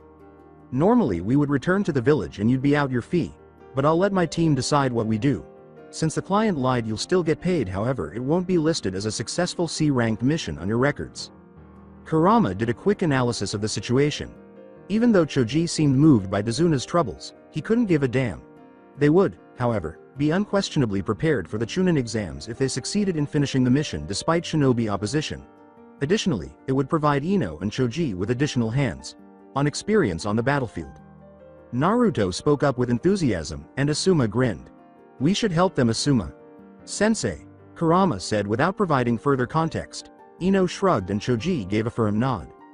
As Ino added, "We can handle this, Sensei." Sarutobi was pleased with his group. Although he wished he understood Naruto's precise motivations, it was encouraging that he wished to assist others. He only had to confirm that he could sustain them all. He had a bad feeling that his father would lecture him about this, even if they were successful. The group led by Asuma had advanced farther into Nami no Kuni. This land was much more humid than Hai no Kuni. Asuma didn't particularly like it because Kaden was one of the two elements he was skilled in. His team had fared exceptionally well in their first test on the battlefield. Now, he was even more vigilant than usual and kept his guard up. The likelihood of shinobi resistance had increased from almost non-existent to highly likely. To get closer to the village, they had taken a small boat, and Asuma was relieved to be dry land once more. Drier at least. "Stay sharp everyone, the risk is greater the closer we get to the village." Choji grunted and nodded sharply. "Hi," Ino said. Naruto made no response. But Asuma was certain that he had heard him. Despite her needless cruelty, Anko had given Naruto excellent training. Even the smallest sound, such as a bird's call or the rustle of leaves, would cause his eyes to instantly dart in the direction of the sound. But Asuma wasn't going to forgive her so readily. Without purposefully torturing the boy, she could have completed the same amount of training. When he heard a blade whistling through the air, his thoughts were diverted. He yelled, "Down," at once. Zabuza observed his victim. It would be nearly impossible for anyone to hear him approaching if he were a master of the Serento Kiringu, silent killing. He was also adept at avoiding detection and concealing his presence by his surroundings.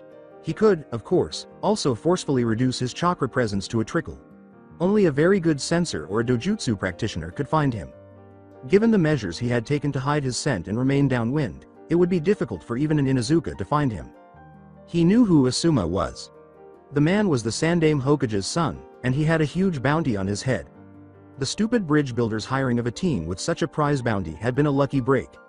The amount that Gato was paying him for months of labor was almost equal to the size of the price on his head. He could use it to carry out his own plans and get out of this pitiful country.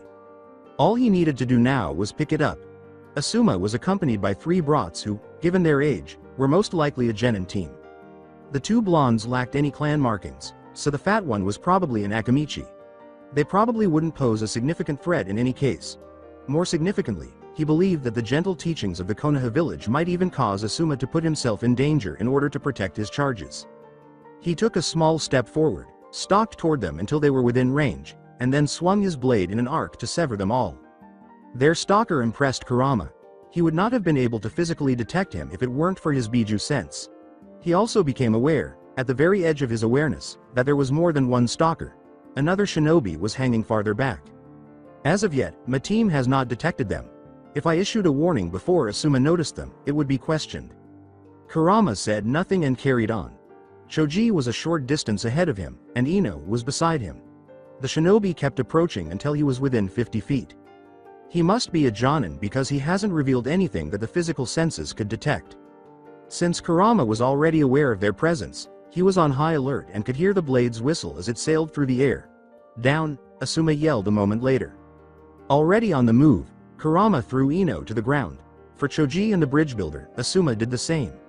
The enormous blade sank into a tree after sweeping over their heads. The enemy shinobi circled his target and leapt onto his enormous weapon's hilt. Skilled at snooping on his adversary, and he takes the time to brag. It's either an intimidation tactic or a diversion. Anyway, he was perfectly happy to start the fight the way he wanted. Just as Zabuza started speaking, 3 poisoned senbons were thrown out of his hand. The enemy Jonin jerked out his blade and twitched to the side. "Ha, at least one of you runts has some killer instinct." Kurama launched a few more senbon that were easily deflected, unfazed by the initial failure. Asuma yelled and pulled his trench knives out of their sheath. "Back off you 3, you aren't ready for this guy. I know him from the bingo books. He's Zabuza Momochi, also known as Kirigakure no Kijin, Demon of the Hidden Mist, protect the bridge builder." In his response, Kurama somewhat channeled his host. "No way Asuma. Sensei, this guy is going down." As he moved forward and threw 2 kunai, he said this. Asuma swore and charged at Zabuza, who parried him with ease. The Asuma's trench knives, now encased in futon energy, clanged against the enormous sword. With equal strength, the two bore down on one another. He stopped moving forward, swerved to the side, and threw a poisoned senbon at his opponent's calf. With remarkable agility, the missing nin kicked the senbon away, but Momochi staggered backwards and Asuma was able to push forward. Zabuza used Kawarimi to replace himself with a rabbit nearer the bridge builder before Asuma could capitalize. Around Tazuna, Ino and Choji had taken up their positions. Zabuza's abrupt appearance, just 10 feet away, was accompanied by a burst of murderous intent. Choji and Ino both experienced an almost oppressive surge of fear.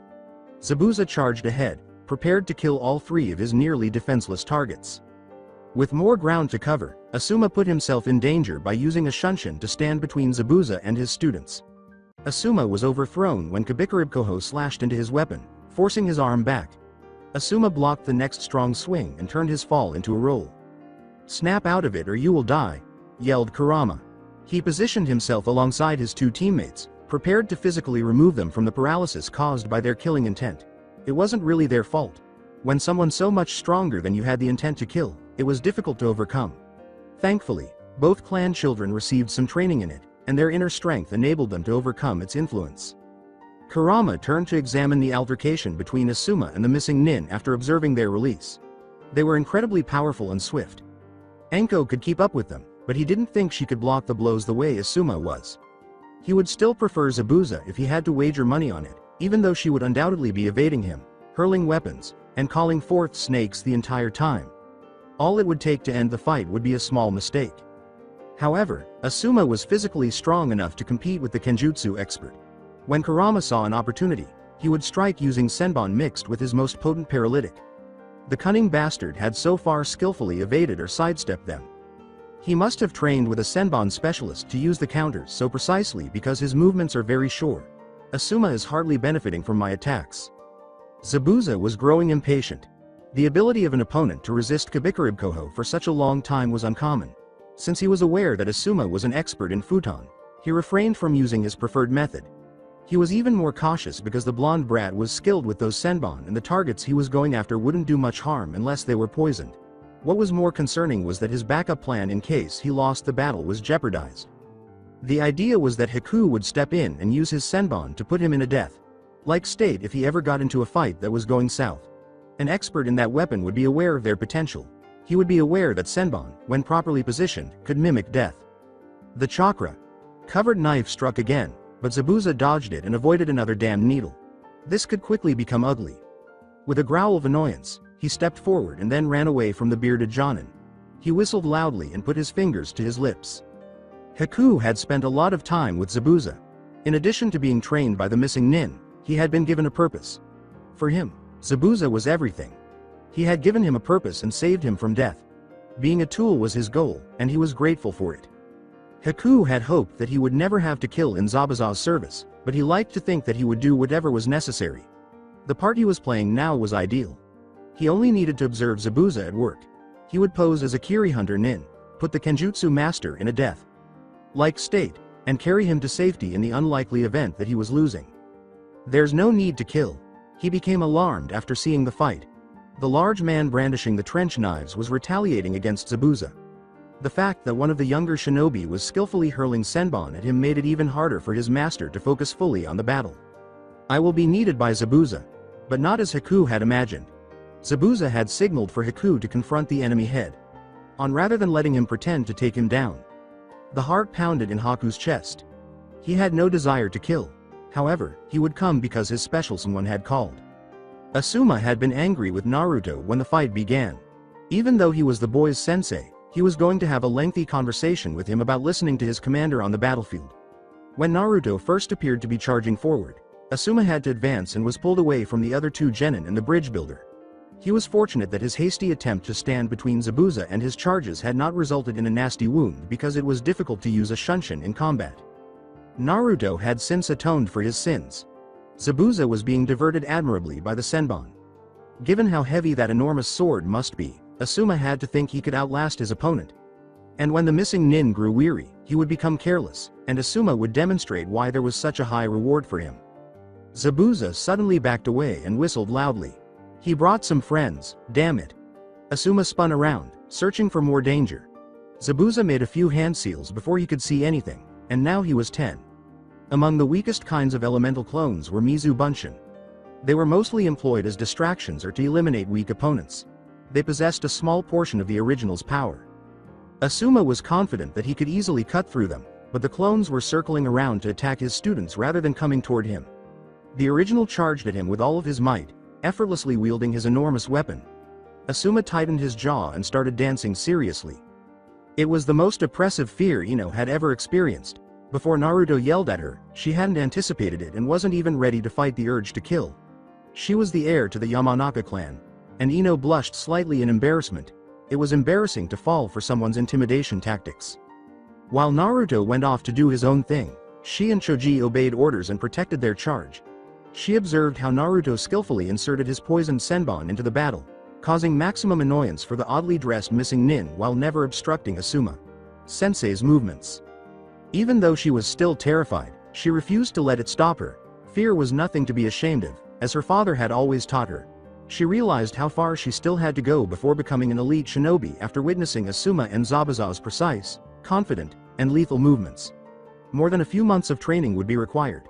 That fact increased her respect for Naruto because he managed to keep up with everything without interfering in the least with Asuma's maneuvers. Zabuza tightened her hold on her kunai when she made clones. They were going to her and Choji after circling around. She heard the clang of metal on metal as Naruto's kunai deflected the lethal projectiles just inches from her face, but she never saw the senbon that raced toward her. As Ino looked in the direction of the senbon, he noticed a mask-wearing figure approaching with more senbon prepared for throwing. She had little time to consider it before one of the Mizu Bunshin swung his blade and severed her head. As she sidestepped and countered with a kunai to the arm, she thanked Naruto for the extra training because it wasn't moving nearly as quickly as the original. The water clone dissipated from her strike, and her kunai splashed right through it. The daughter of Inoichi turned and threw her kunai at another clone. It came on with an overhand cut after dodging. She was prepared to duck away, but she was unable to do so because a senbon hit the clone's side. The clone's integrity was sufficiently destroyed, and its watery remnants splashed into Ino. As the battle erupted all around him, Choji had done little more than tend to the bridge builder. His father had given him some pills, and he had fingered the pouch containing them. I'm not sure if they would be beneficial. They boost my chakra, strength, and endurance rather than my speed. That missing nin and Asuma are moving too quickly for me to keep up. He felt like throwing up because of that murderous intent. Something Choji had never experienced before. He was able to move after hearing Naruto's voice, but the paralyzing fear persisted. He didn't fully escape and fight back until he witnessed Ino destroy one of the water clones. He was about to be sliced in two by another clone, but it was just in time. Choji dodged beneath the blade and punched the clone in the chest. The clone brought its sword back around for another blow, twisting to avoid it. Choji kicked out, striking the arm that held the weapon, thanks to his increased taijutsu training. That was sufficient to cause the clone to burst into pieces. He turned to see Naruto fighting the new foe on the battlefield. Between them, Senbon flashed, occasionally clinking apart in midair. Shoji divided his focus between Asuma's and Naruto's battles. If he were attacked by clones, projectiles, or anything else, he would be prepared. Kurama recognized his opponent as a specialist in ranged combat. Given that, it was best to get close and finish it as soon as possible. Kurama was only marginally hampered in avoiding and deflecting all of his deadly accurate Senbon attacks. He fired his own projectiles, but they were also unsuccessful. Not because his aim was off, but rather because of his opponent's maneuvers and abilities. He could feel his opponent's anxiety rising and then suddenly becoming grimly determined. Now that he was close, Kurama was going to accelerate when his opponent sealed his hand. Kurama was surrounded by ice mirrors, and the masked shinobi was now inside the mirror in front of him. Doten. Retsudo Tensho, Earth Release. Earthquake Slam. Would probably not work because the mirrors were actually floating. Furthermore, he sensed that the mirrors were connected by chakra rather than merely lining up to form a dome. He could not break out of the trap using Kawarimi or Doten. Shinju Zanshu no Jutsu. Earth Release. Headhunter Technique, because of the lines of chakra he sensed. Instead of halting his charge, Kurama threw a brace of kunai at a few of the other mirrors, pulled out another kunai, and stabbed down right in front of the mirror. Glass would have been broken, wood would have been carved through, and possibly solid rock would have been penetrated by the strong kunai strike. It only slightly damaged the ice. The thrown kunai obviously accomplished very little. It is futile. You cannot escape Makio Hyosho, demonic mirroring ice crystals. Even though it was tempting to change into his current form and tear the arrogant shinobi's head off, doing so would destroy his disguise and his plans. Rather, he let out a loud laugh. I'm Naruto Uzumaki. I've been personally trained by Anko Mitarashi and you were going down. Where the kunai had failed, Kurama tried to damage the mirror with blunt force by kicking out at it. He had to quickly spin and dodge a volley of senbon fired by Haku from one of the mirrors behind him, but it didn't break. At speeds that even exceeded those of elite Jonin, the masked shinobi emerged in a second mirror, threw senbon, and then leapt to the next. Kurama was able to avoid or deflect them, though, because the senbon moved at the typical speed of a thrown projectile after leaving the mirror. He took action, but soon the senbon were approaching from all sides. There were numerous attack points because there were 20.1 mirrors. Kurama growled and started to use all of his host's speed. He was stuck dodging and deflecting at higher Chunin levels because he dared not use any of his own chakra. Even if he could move as quickly as shinobi like Anko, it wouldn't be enough to block that many senbon because it was nearly impossible. He considered killing everyone, including his team, by revealing his true form once more. Nobody would be able to sense Konoha's chakra because they were so far away. However, if there were rumors that Abiju's chakra could be sensed and he was the only person left alive from the mission, this small, pitiful nation would definitely sense it. No genius would need to decipher what had transpired. The idea of destroying his team and these missing nin also sent a shiver down Kurama's spine. He did not wish for it to occur. It would be a waste of all the effort he put into his teammates, he told himself, but if he was being honest, that wasn't the true reason. As he attempted to find a way out of this strong jutsu, he forced all of those ideas out of his head. He resorted to avoiding only the potentially fatal or paralyzing attacks since he was unable to deflect or dodge all of them. Needles hurt, but they didn't do much damage unless they hit an artery or a group of nerves. Additionally, poison had not yet been used, and Kurama had counters ready in case that change. And because this body was a Jinchuriki, it was better at healing wounds than a normal shinobi. Being a Biju, he was also able to sense chakra, and his opponent was currently destroying it at a breakneck speed. You currently have the upper hand, but I will outlive you. I'll tear your throat open when the mirrors come down. Asuma was relieved that his team could defeat the Mizu Bunshin. Instead of being used as actual weapons, those clones were usually employed as distractions. But he had been concerned because they were still genin. When another shinobi trapped Naruto using some kind of bloodline ability, he became even more concerned. Zabuza would kill Tazuna and likely kill Ino and Choji on general principle if he left his enemy to assist. Naruto, please stay alive. The battle had escalated because of the bearded Jonin. Asuma made good use of his humming trench knives, forcing Zabuza to go on the defensive. You're good, Sarutobi. I can see why your bounty is as high as it is. But once Haku gets done with the blonde brat, you're dead. With a grunt, Asuma responded with a ferocious cross slash that Zabuza just managed to block. Naruto was trained by psychotic bitch that nearly killed him and liked torturing him for kicks. He'll beat your Haku. Zabuza chuckled and proceeded to dance backwards as they got closer to the river. Asuma was being forced to follow him. He appeared to have complete faith in his partner's skills and was willing to wait and give ground. Asuma felt he had little choice but to pursue him onto the water where his sweetened affinity would be useful, even though he knew it would be risky. Haku's chakra started to drop dangerously low, but he remained composed. His adversary appeared unyielding. Senbon had hit him dozens of times, but none of the blows had found a vital spot. Unless they pricked a vital spot, a set of nerves, or an important artery, the needles themselves weren't particularly dangerous. The blonde Konoha shinobi only let himself be struck when the blow failed to strike something essential, demonstrating that he was well aware of how Senbon operated. Despite the fact that each Senbon caused a minor wound and that the Senbon must have hurt, he should find it difficult to maintain his desperate defense given the number he had taken. Haku kept firing Senbon simultaneously from several mirrors. He needs to reduce his speed. He must. His opponent, however, was not slowing down at all. He continued to move extremely precisely and at the same pace. Haku saw a savage smile on his opponent's face as his reserves continued to deplete as a result of Mikio Hyosho's demonic mirroring ice crystals, high chakra requirements. Is he able to sense my chakra? With Senbon all over his body, how can he smile? Haku experienced an increase in his level of fear. It was fear of failing Zabuza, not fear of dying. The Kekkei Genkei user was positive that he would have failed Zabuza if he hadn't stopped the fight quickly. The boy's expression indicated that Haku's life would be measured in seconds as soon as he left the mirrors. The missing nin was pursued out onto the water by Asuma.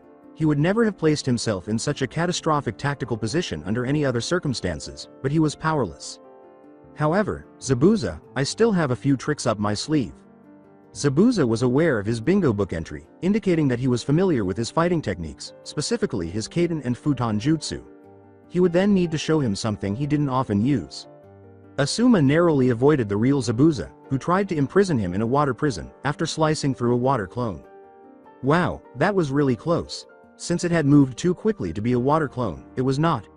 With a small smirk, Asuma displayed an ace move that he was positive the missing nin had never seen before. Asuma made the half-dot ram seal by lowering his left hand. He held his other hand parallel to the water's surface, palm down.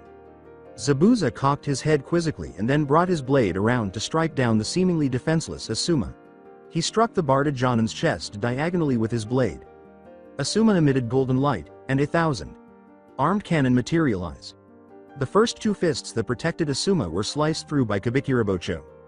The cannon turned a furious shade of red after the third stopped the blade cold, and the other 900+ fists started hammering Zabuza non-stop. Asuma was pleased to see his opponent being hammered by his Raigo.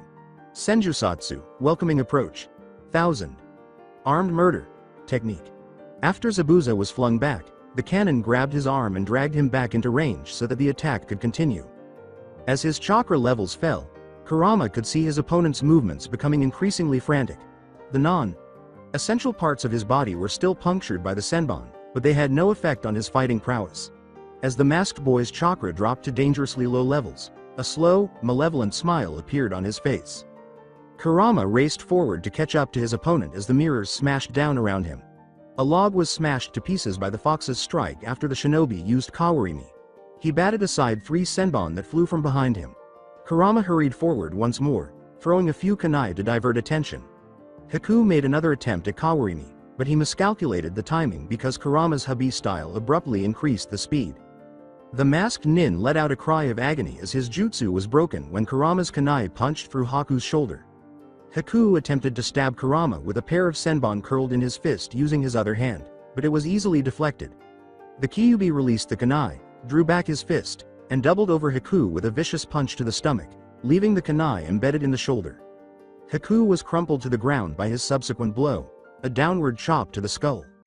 The kunai flashed down into Haku's throat as he looked up. His final thoughts were a mixture of regret for failing him so badly and relief that he had not had to murder another living thing in order to serve Zabuza. Kurama inhaled deeply as he reveled in his triumph, but even in this pathetic form, killing his enemies was fun. As long as I can do this frequently, living in this shell won't be too bad. He looked to see how things were going in the other half of the battle. Asuma's jutsu had just pounded Zabuza to within an inch of his life. The missing nin lay on top of the water, instinctively floating thanks to his chakra system. He saw Asuma use his futon.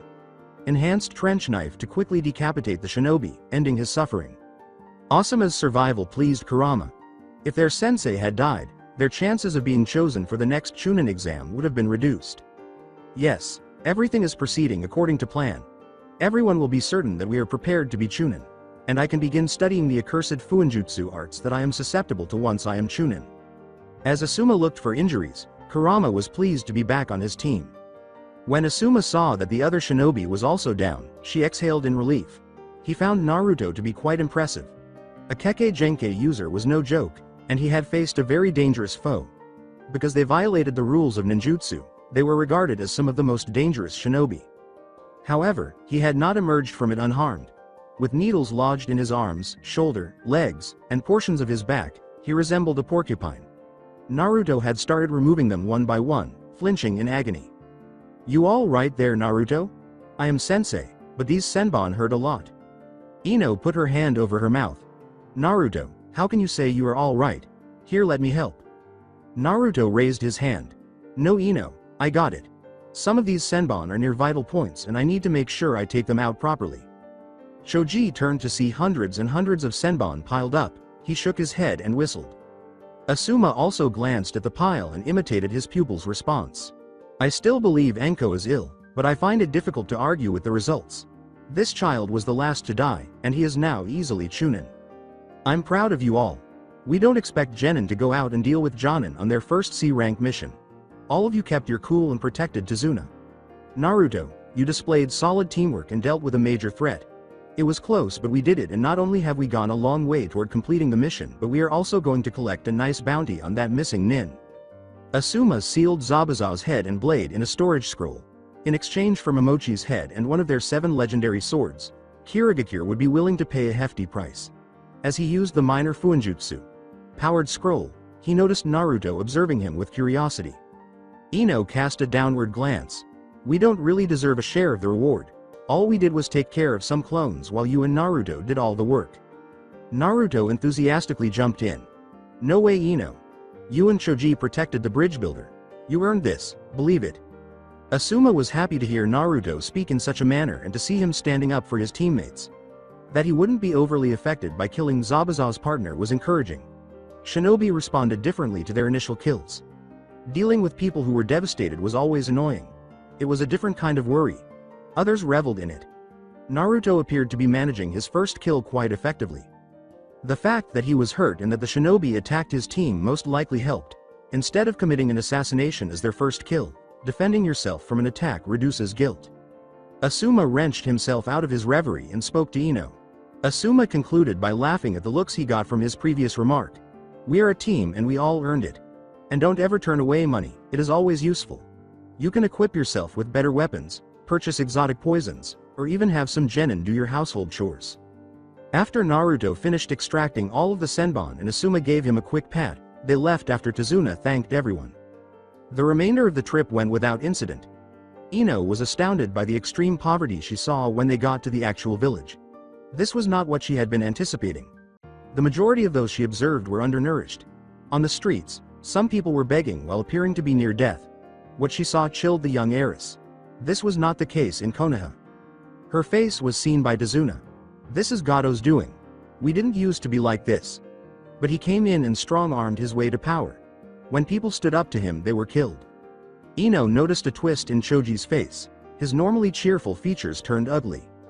"No one should have to go hungry. This is inhumane." Choji was always fiercely protective of his food, but Ino witnessed him pull out his pack and begin distributing the rations they had brought. Ino followed suit after a brief pause, followed by Naruto. They were surrounded by kids, and before long, their food was gone. Yes, she had to fight back tears. It was heartbreaking to see the expressions on their hungry faces. When they reached Tazuna's house, Ino was appreciative. Although she knew those faces would stay with her for a very long time, she never wanted to see them again. Asuma had witnessed the political intrigues of the court of the daimyo. He was aware that nothing would change even if the bridge builder completed his job and the magnificent bridge was finished. It would be easy for Gado to hire someone to destroy that bridge if he could hire a shinobi of Zabuza's level. In an emergency, even a Chunin demolition specialist could complete the task. For these people to be free, a more long-term solution was required. Gado's assassination was not without danger, For starters, he could have shinobi bodyguards, but he didn't think any of them could match the Demon of the Mist's strength. The assassination's aftermath was another issue. In many places, Gato had close relationships with aristocrats. He wasn't concerned about the possibility of retaliatory attacks. He was concerned that Konoha's reputation might be questioned. In times of peace, Konoha did not formally accept assassination missions, in contrast to many other villages. Asuma was aware that although they still happened informally, they were still extremely uncommon. Fortunately, a little acting and academy jutsu were able to resolve that problem as well. Thus, Asuma found himself carrying Kabikurabocho and approaching Gato's mansion while posing as a henge no jutsu, transformation jutsu. Although Gato had many guards, most of them were not even proficient in chakra use. He had a feeling that some of them were either failed students or runaway genin, but they wouldn't be a problem either. He mimicked Zabuza's voice roughly and raised a hint of murderous intent when he said, "Take me to Gato." He was swiftly led to their paymaster by the mercenaries. As soon as he saw what he believed to be Zabuza, the little man yelled, "You miserable failure! You couldn't handle killing that old man? Ha, so much for the so-called Demon of the Mist. You're useless." The small man's folly amused Asuma a little. Zabuza must have been desperate to tolerate the haughtiness of the man. He kept feigning to speak in Zabuza's voice. "They killed my partner. I'm not done yet, they're going to pay for what they did." Gato gave a headshake. "I don't know why I even bother with you. Kill them now before they finish their stupid bridge." Some of the mercenaries froze in place as Asuma spiked his killing intent. "I've had enough of your lip, you toad," Asuma roared as he charged with the great cleaver, slicing two of the more determined guards to pieces. "I'll kill those Konoha bastards, but first I'll kill you." Gato staggered back and called out for additional guards. Before the affluent man could say another word, Asuma sprang forward and was pinned against the wall after being run through. Asuma glanced at the man's bodyguards while still wearing his Zabuza disguise. Who wants to be next? They weren't utter idiots like their boss. He was a shinobi of the highest caliber. They might be able to outnumber him, but nobody would want to go first and the losses would be severe. They all ran away from Asuma after a single tense moment. Well, that should make it difficult for anyone to blame Konoha. Asuma left the mansion after declaring it to be a good day. He hurried back to Tazuna's house after dispelling the henge once he was certain he was alone. He could still prepare the meal that the elderly man's daughter had been preparing if he rushed. Kurama joined the team for dinner. When he reflected on the day, he felt that everything had gone as smoothly as possible. He had an opportunity to murder someone. He strengthened his team's loyalty and gave Sarutobi a hint that he might become more interested in Fuinjutsu. Aside from the prattle he was listening to, everything was fantastic. The grandson of the elderly man was now ranting about the futility of their actions. "It's a really awful creature. It doesn't matter how strong you are, Gato is going to kill all of you too." Asuma smoked a cigarette as she entered the house. "Actually, kid, Gato is dead. Some missing nin killed him in front of his hired thugs." Kurama had to struggle to hide the smirk. He had sensed the man's arrival at the house and had to give him a round of applause. It's likely that the Jonin heard some of the earlier chaos and waited for the right time to intervene and break the news. The boy couldn't speak. Tazuna had a broad smile on his face as his mother began to cry. For a brief moment, his teammates appeared perplexed, but Asuma gave them a look that suggested they would discuss it later. "I should have also appeared perplexed. He's intelligent and perceptive, so I should be on my guard," Kurama told himself. The silence was filled by Asuma. "We'll stay here until the bridge is complete. From their trade should resume and I'd use some of that coin to hire your own guards. At least until you can train your own people. Gato isn't the only piece of trash with money. You can't allow your nation to be fully dependent on foreign shinobi." Now, Kurama was eager to return to Konoha. His objectives were becoming more and more attainable. Although Choji and Ino weren't where he wanted them to be, they were making steady progress, and he was confident he could make up for any shortcomings they might have. Kurama could already taste victory, and they would be prepared. Without any more problems, Team 10 returned from the mission. With their heads held high, they marched to the Hokage Tower. They had endured a terrifying ordeal. Furthermore, they had rescued a region that had been harmed by the reign of a terrible tyrant. Asuma had explicitly instructed them not to discuss the mission specifics with anybody else. The world would be aware of the timeline in which Zabuza and his partner faced their team. They killed his partner. After that, Zabuza confronted Gato and killed him. Asuma was killed after the missing nin engaged him in combat once more. No one else should know the truth, but the Hokage would. Asuma felt quite pleased with himself. That positive attitude persisted until he informed the Hokage. His old man sent his Anbu guards away, dismissed the rest of the team, and had a private conversation with Asuma. He tossed down the report and pointed to it, asking, "What is this?" Asuma scowled. "It is the mission report. I took down Zabuza and freed Nami no Kuni from Gato. All of the details are in it." The Sandame hit the desk with a slam. They were not ready for this kind of mission. As soon as you learned that they were going to be fighting shinobi, the difficulty of the mission automatically rose to a B rank. Even dealing with a B rank would be beyond appropriate for a rookie genin team. And then you encountered the Demon of the Mist. Asuma gave a grunt in response to the verbal abuse he was getting. He made an effort to control his temper, but his father always managed to make him lose it. "Damn it, if this was any one of your other jonin, you would be congratulating them on their achievement. I recovered one of the prized swords of Kirigakure. I killed Momochi. We will be able to improve relations with Kirigakure, and we successfully completed our mission, which will make us legends in Nami no Kuni." Hiruzen dismissively waved his hand. Yes, you managed to improve the legend of Asuma Sarutobi. I know how proud you are of the bounty on your head. Couldn't resist the lure of even more fame. Who cares about the welfare of your students when you had another opportunity to come out from under my shadow? It wasn't about that. The team decided. The team consists of Naruto and 2 clan heirs. They're fresh out of the academy. You are their sensei, and you should be the one protecting them from overreaching. You should have turned back after encountering the demon brothers. Asuma gave the Hokage a fierce look. Although his statements were true, the outcome was what counted. Ultimately, his team had gained invaluable experience and dealt with a dangerous missing nin. He was still convinced that what he had said earlier had been accurate. Had it been Kurenai, Guy, or Kakashi, they wouldn't have received this response. Asuma said, "Is there anything else, Hokage? Sama?"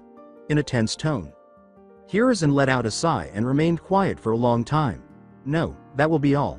I'm glad you and your team are all right." Asuma left his father's office without saying another word. The sum of money that was offered to Team 10 for Zabuza's head made them very happy. The nin that had gone missing had been valuable. He had a large bounty on his head for trying to lead a coup against his village's cage. The cherry on top was the fact that he had used one of the 7 legendary swords to escape Kirigakure. They were pleased by this for several reasons. In order to acquire rare and exotic poisons that fewer shinobi would be immune to, Kurama found the money to be very helpful. The fact that the team did not have to perform any more D ranks to raise the necessary funds was perhaps even more significant. More training time resulted from that. Shoji was eager to spend his extra cash on his stomach. The Akamichi clan did not have a monopoly on fine dining establishments, but they could serve a decent spread. He hadn't yet tried some of the more upscale restaurants because his parents hadn't given him unlimited spending money. He swiftly fixed the situation. Ino wanted to organize a shopping trip to buy them all new wardrobes, much to the dismay of the other 2 genin. "I don't want to hear any complaining. All of us wear the same damn clothing all the time. We need to diversify and wear more than one outfit." Kurama was not surprised by many things, but it was startling to discover that almost everyone in Konoha appeared to consistently wear the same clothing and equipment. How could he have failed to notice? Although civilians exhibited greater diversity, shinobi were nearly inflexible in their choice of attire. Kurama could have and would have preferred to decline, but he wanted to make sure that Yamanaka heir stayed the course with his extra training sessions because he knew how important this was to her. As was customary, Shoji consented, and the 3 of them started to provide a variety of clothes to wear. With the exception of granting me access to Sanshoku no Ganiaku, 3 colored pills, he is amenable to everything. However, he probably takes them with him everywhere he goes, so this does present an opportunity. It looks like this otherwise pointless afternoon will have some upside.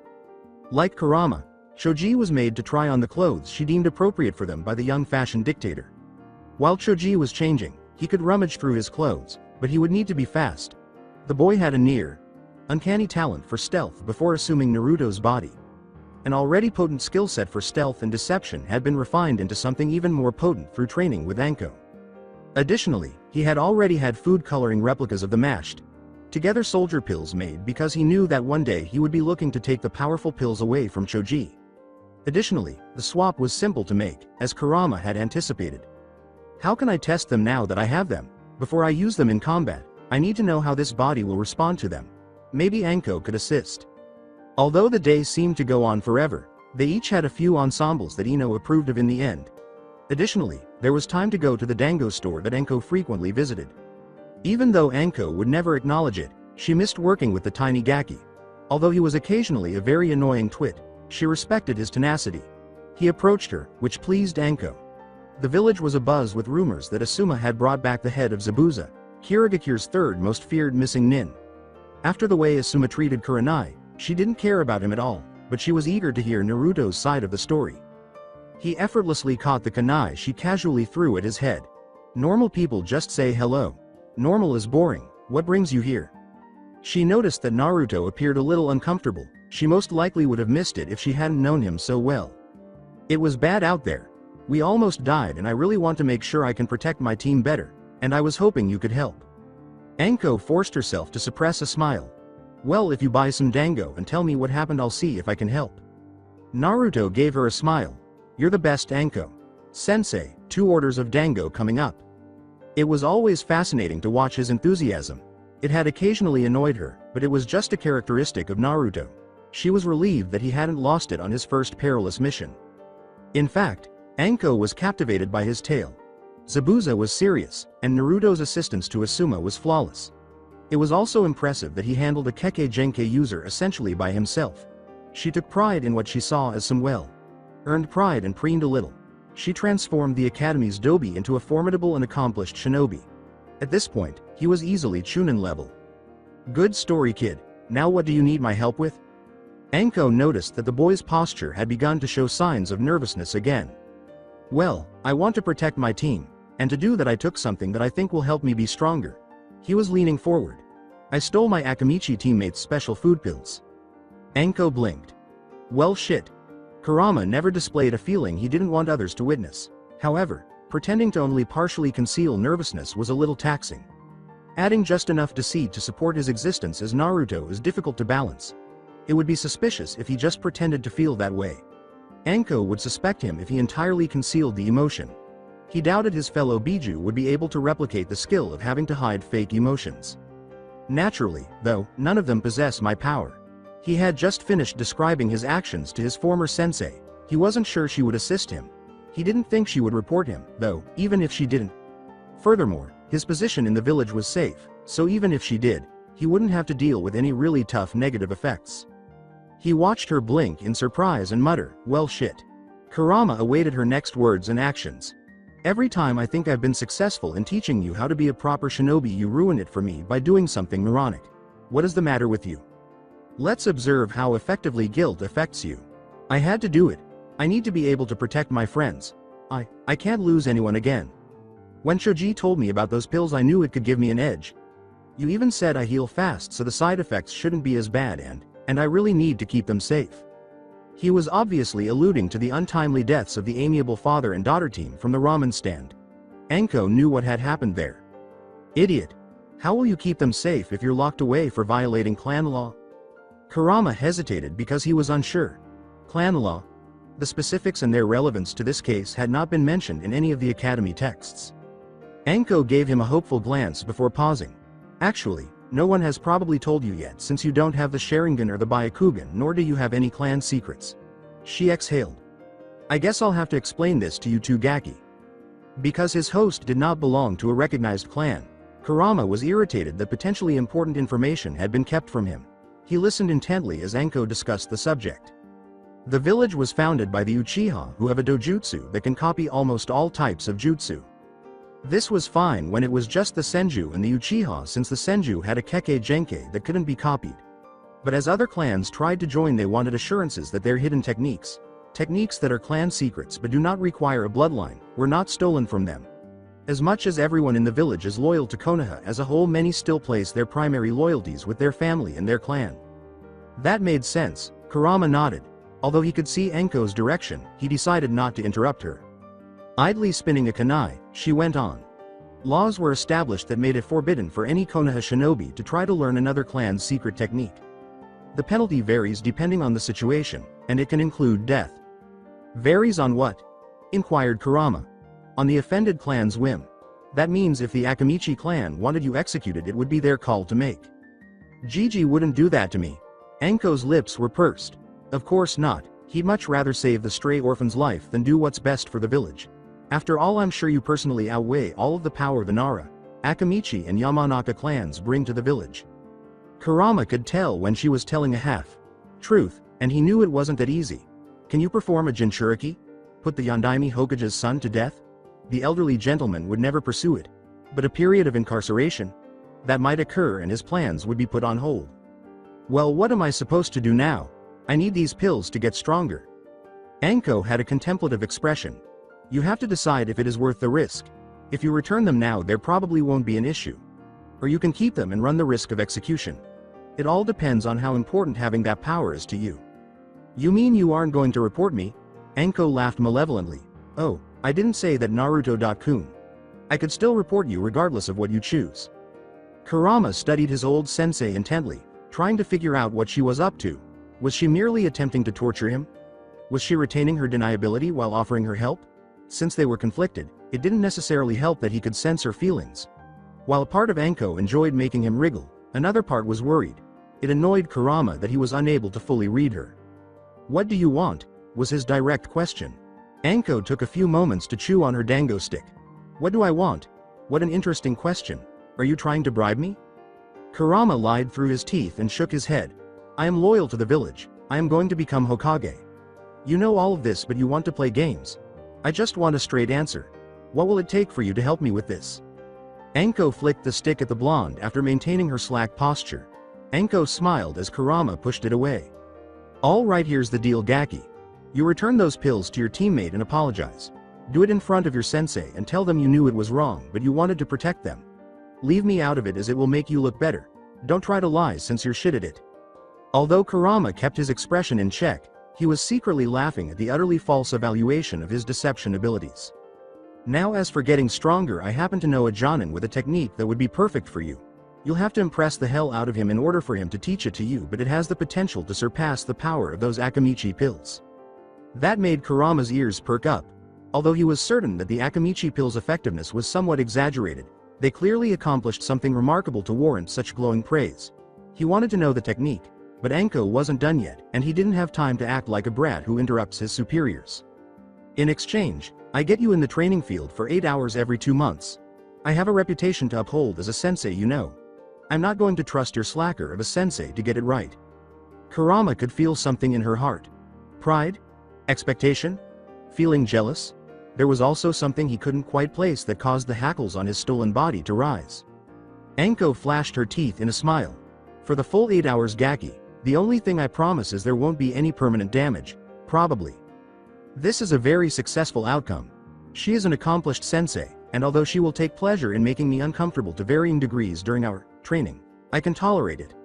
This is preferable to the possibility of conflict with the Akamichi clan and their supporters. That kind of attention is not necessary for me. He allowed the body to return the smile. You have yourself a deal, Anko. Sensei, more training is great, you're the best. And don't you forget it, brat. It had gone pretty well. Shoji was glad the pills hadn't been used and hadn't even noticed they were missing. A healthy dose of shame for not even realizing that one of his clan's most potent weapons had nearly been compromised coexisted with his anger and relief.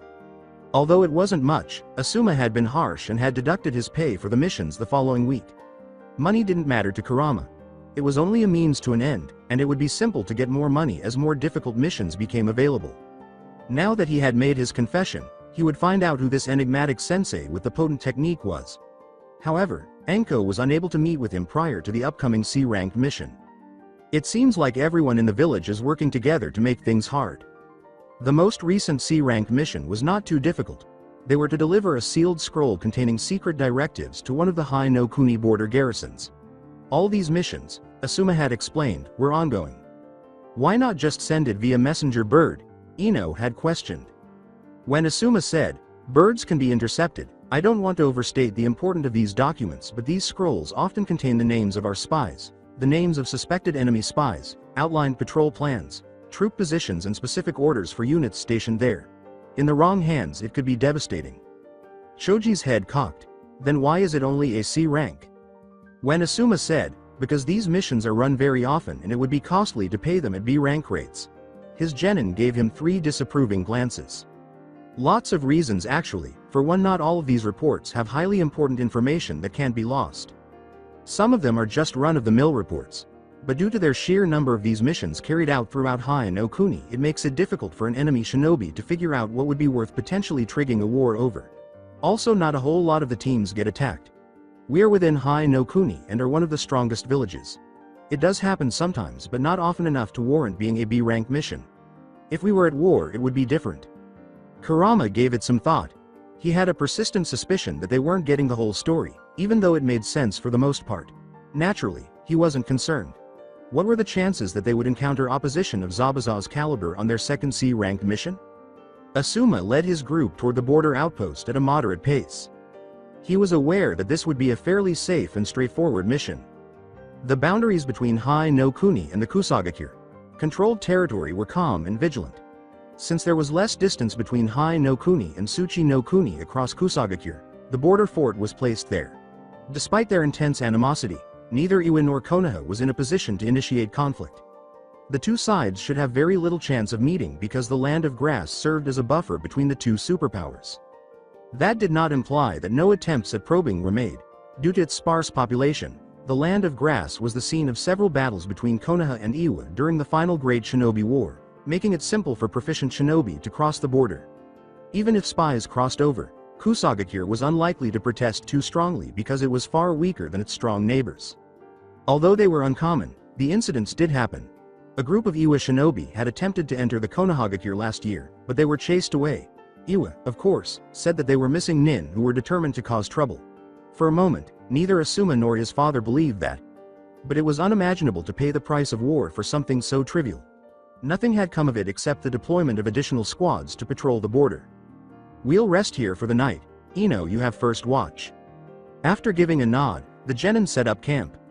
Dangerous traps were not set because they were not in hostile territory. Their only traps were a couple of tripwires with bells attached. After concealing the tripwires with a small genjutsu, Asuma took a seat to rest. Asuma was happy that Naruto's admission of stealing had not negatively impacted the team dynamic. The boy was fortunate that he had come forward rather than having the information discovered after the fact. He could see Naruto succeeding in the forthcoming Chunin exams because of his incredible potential. Despite their solidity, Ino and Choji were not as prepared. He had a feeling the team would breeze through the initial sections of the tests. He pondered absently whether his father would be against them taking the test at such an early age. Get rid of him. This team is under my leadership, so I will make the choice. Asuma was still unhappy with how the wave mission turned out. He was aware of Naruto's importance to the village. However, he believed that completing missions was the only way to advance. That was, after all, how he learned. After settling in, Asuma pushed his father out of his mind. After 2 more days of travel, their basic C-ranked mission was once again promoted to a higher ranking. Only a few miles away, chakra was flaring northwest of where they were. Asuma extinguished his cigarette. Stay behind me until we can figure out what is going on. Let's move. The 3 genin, with the exception of Naruto, had to exert all of their strength to keep up with Asuma as she sped ahead. They had grown used to an easy loping pace, but this was different. Even though it fell short of Asuma's top speed, it was still sprinting. The chakra signatures were perceptible to Kurama. No, there were only 11 fighters left from the original even dozen. He was careful not to show a savage smile. Killing Zabuza's partner had been a great pleasure for him, and now he had another opportunity to murder more people. His gaze strayed to Choji and Ino. He may need to monitor their enemies, depending on their characteristics. He told himself it was because the Chunin exams required a full team to compete.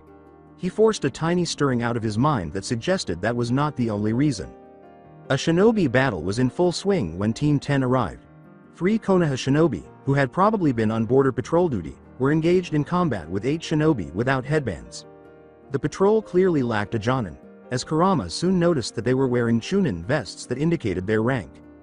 The enemy's origins were not marked by any identifiers.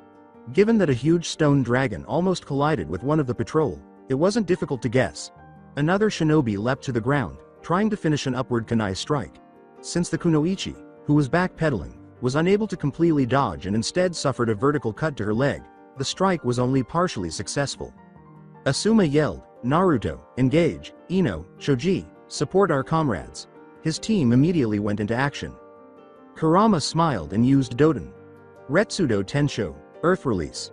Earthquake Slam, after hurling a barrage of poisoned senbon at the 2 closest opponents. Although he threw the senbon with perfect accuracy, His opponents had time to avoid or deflect them due to the distance. Their apparent familiarity with Doten Jutsu allowed them to avoid the spiral of earth at their feet with relative ease. With a swift Shunshin, Naruto outperformed his allies, aside from Asuma, by gliding through his own completed jutsu. He applied his modified Dokugiri, Poison Mist, technique, his hands blurring. Around him, the gaseous form of his paralytic poison billowed, scattering the enemy nin in all directions. The enemy was dispersed and somewhat disorganized when Asuma started to kill them. The Jonin was among Konohagakure's best shinobi, and other Jonin had good reason to be afraid of him. He had Jonin opponents. Asuma's chakra. Laced trench knife sliced right through an upraised tanto that would have blocked the strike but for Asuma's use of futon coating on his knives, killing the first one.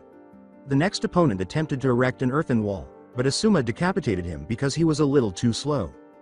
Shoji and Ino backed the Konoha patrol, which had been on the brink of defeat, and the 5 of them engaged 4 of the enemy. Before Asuma killed 2 of the enemy, the Konoha nin were unable to capitalize on the small numerical advantage and make a kill. The enemy shinobi promptly called for a retreat, not anticipating the arrival of aid. As one of the enemy shinobi attempted to escape using Doten Shinju Zanshu no Jutsu, Earth Release, Headhunter Technique, Kurama smiled savagely. The invader was intercepted by him using the same jutsu flawlessly. Nobody saw him use 2 senbon to stab his adversary beneath the earth. One was laced with the venom of fire thistle, and the other with paralysis. The poisons were acting quickly because the senbon had become lodged in major arteries. Even though the Doten jutsu displaced earth, some air was still carried by it. According to Kurama, the paralyzed enemy had roughly 20 agonizing minutes left before he suffocated. After his bloodlust was momentarily satisfied, he surfaced to resume his pursuit of his victim. Unfortunately for him, Asuma cancelled his plans before he could kill anyone else. They killed 4 of the enemy in total, including the one that was slowly dying beneath the ground. The body of the fallen Chunin was also recovered. Although Asuma recognized it, Kurama did not. Asuma turned to face the patrol and saw that OK was most likely the leader. What happened here? OK frowned. Despite being in his 20s, he had a youthful appearance. They ambushed us near the border. We flared our chakra and retreated, but they were fast. If you hadn't arrived when you did, we would have been done for. The Kunoichi murmured, shown up by a genin team. Can't believe you brought them into the fight with you, Asuma, senpai. Asuma boasted to the attractive Kunoichi, I'm their sensei, aren't I? It isn't like they're your normal run-of-the-mill genin team. Kurama tried not to say anything critical. Their sensei was indolent, and Asuma probably would have perished on the trip to Wave if it weren't for his innate talent. Asuma's sensei was double that of Anko. After tending to the injured, they made their way to the border fortification, where they still needed to deliver a scroll. Overall, Kurama couldn't really complain because it was another fun mission and he could put up with Asuma's bluster and lechery as long as he got to kill more shinobi. Ino observed Shoji consume yet another portion of food. She had eaten little of her own food. She kept thinking about the battle. She thought it was ridiculous how casual everyone was. The 3 that her team saved would have perished if they hadn't come. A stronger shinobi could appear at any time and murder you and your allies. It was their turn to die because the enemy shinobi had not anticipated that one of Konoha's elite Jonin would appear out of the blue while they were engaged in combat with a Chunin border patrol. She was haunted by the uncertainty of the life she had chosen. Naruto was correct when he said that you needed to train and get ready because it could have just as easily been her who was ripped almost to pieces or decapitated. Shoji swiftly moved her plate to his side of the table after she pushed it aside. She stood up and walked away from the table, saying, I'm going to stretch my legs. Naruto was keeping quiet while her sensei flirted with the Kunoichi. The boy was difficult for her to understand. As a Yamanaka, she was well versed in mental disorders and patterns, and she began to suspect Naruto of having one. He would be utterly silent and reclusive, or he would say something too excited. All shinobi, it was said, had peculiarities, so to speak, but for some reason, Naruto disturbed her. She couldn't quite place it, but something about him seemed strange. The border fort was only intended as a shelter with a tall lookout tower that provided distant visibility. It was not intended as a defensive position, although there were usually 1 or 2 squads in the field. A total of 5 squads called it home. Although Ino had anticipated a greater impact on the survivors, they were still saddened by the loss of one of their own. More sorrow, more rage, something. They might have grown numb to death. Considering that this was supposed to be a period of peace, that seemed terrible to think about. Ino's mind wandered to the time she thought of herself as a child, prior to graduating from the academy. Prior to experiencing the debilitating terror of a Jonin's intention to kill. Prior to witnessing the shinobi slaughter. Although she had always known that being a kunoichi meant dying, it had never actually happened to her. It was similar to hearing someone explain how a food you had never tried tastes. Only when you went through it was it really real. To Ino, it was now real. She was reconsidering her decision to be a genin of Konohagakure. Although there were numerous ways to serve, she would not bring shame to her family by attempting to leave the shinobi service. She could investigate the necessary work done in the village. These days, her father hardly ever left Konoha. Within the village, proficient shinobi were needed for a variety of tasks. T&I, medical nin, academy instruction, intelligence, and the barrier corps. Maybe she would be better suited for that field. No, it's like giving up. I wish I had Naruto's strength, Kami. His growth over the past 18 months is still astounding to me. The results of focused training were truly astounding. She knew that he had received private tutoring during his final year of the academy, and that it had had a significant impact. From dead last to almost as good as Sasuke, he changed. Although she hadn't had the opportunity to witness Sasuke in action, Naruto was most likely the more dangerous shinobi unless he had also become much stronger in the previous few months. Ino walked slowly to the temporary quarters she had been given. Sleeping was going to be hard, but she knew she needed to stay alert. Death might literally be on the horizon, after all. In the end, Team 10 stayed for an additional week. They were going to reinforce the border fort until more squads could be rotated in, and their C-rank mission had been upgraded to a B rank. The Sandaime could have sent hundreds of shinobi there in a few days if necessary, but it didn't seem necessary, and it would have been very expensive. Rather, the number of shinobi there would be doubled in a more orderly manner, with an emphasis on sensory specialists. Sume Inuzuka's team would be augmented by members of the Aburame and Hyuga clans. Any additional intrusions would be quickly discovered. During their week there was no more activity, much to Ino's relief and Kurama's dismay. Additionally, they discovered through diplomatic channels that Iwa denied any knowledge of the attack and had charged Konoha with carrying out a false flag operation. In response, Iwa had stepped up their own presence across the Kusagakure border. Although there was an uncomfortable tension, Asuma reassured the team that war was unlikely to break out. If Iwa was serious about invading, they wouldn't have given up the advantage of surprise like this. This is posturing, nothing more. After completing their border duty week, they went back to Konoha to study for the Chunin exams. Since they seemed to attract trouble like bees to flowers, Asuma had informed them that he would not even try to get them another C rank. He gave his team an explanation. Plus the B rank pay in addition to the C rank pay should let you do nicely until the exams. Needless to say, I'm nominating you all. Kurama grinned at that, both out of character and out of sincere satisfaction. Everything in his plan was going according to plan. He could easily guide his teammates through the tests because they were strong for genin. He would be able to begin studying Fuinjutsu after he was a Chunin. After that, he could shed this pitiful human body and transform back into his true, magnificent self. Anko stretched after waking up. It had been enjoyable yesterday.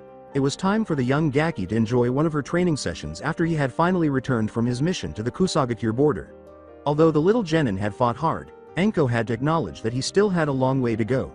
If she enjoyed putting him in his proper place a little bit, what the heck? He would consider the deal fair because he gained something from it. She had led him into the Forest of Death, her favorite training area. She had informed him that the training session would end if he could make it to the south end after they had marched toward the north end. Before she could say, "Go," the Gaki threw a handful of senbon at her and fled with a shunshin. Cheeky bastard. She had used her superior speed to pursue the genin. Her training started with a volley of projectiles. When death or injury was less than a finger's length away, Naruto never shied away because he had guts. He simply ignored attacks if they did not come at him. Although it was uncommon, Anko herself preferred to maintain her distance in case she made a mistake. Naruto never once appeared to make a mistake. She gave one of the kunai a tiny explosive tag before launching it in his direction as retribution for his audacity. If he used his usual strategy of not flinching or backing away from incoming projectiles that would just miss, it would hurt, possibly leaving a slight scar. Her explosive tag had a mild yield, and it would be a very instructive lesson if he were to scar. He deflected the approaching kunai with his own eyes, which seemed to be in the back of his head. The explosion exploded safely out of his reach. At that moment, Anko experienced a wave of pride mixed with annoyance.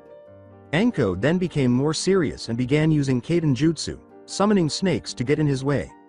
Naruto now had to dodge it and work harder at it.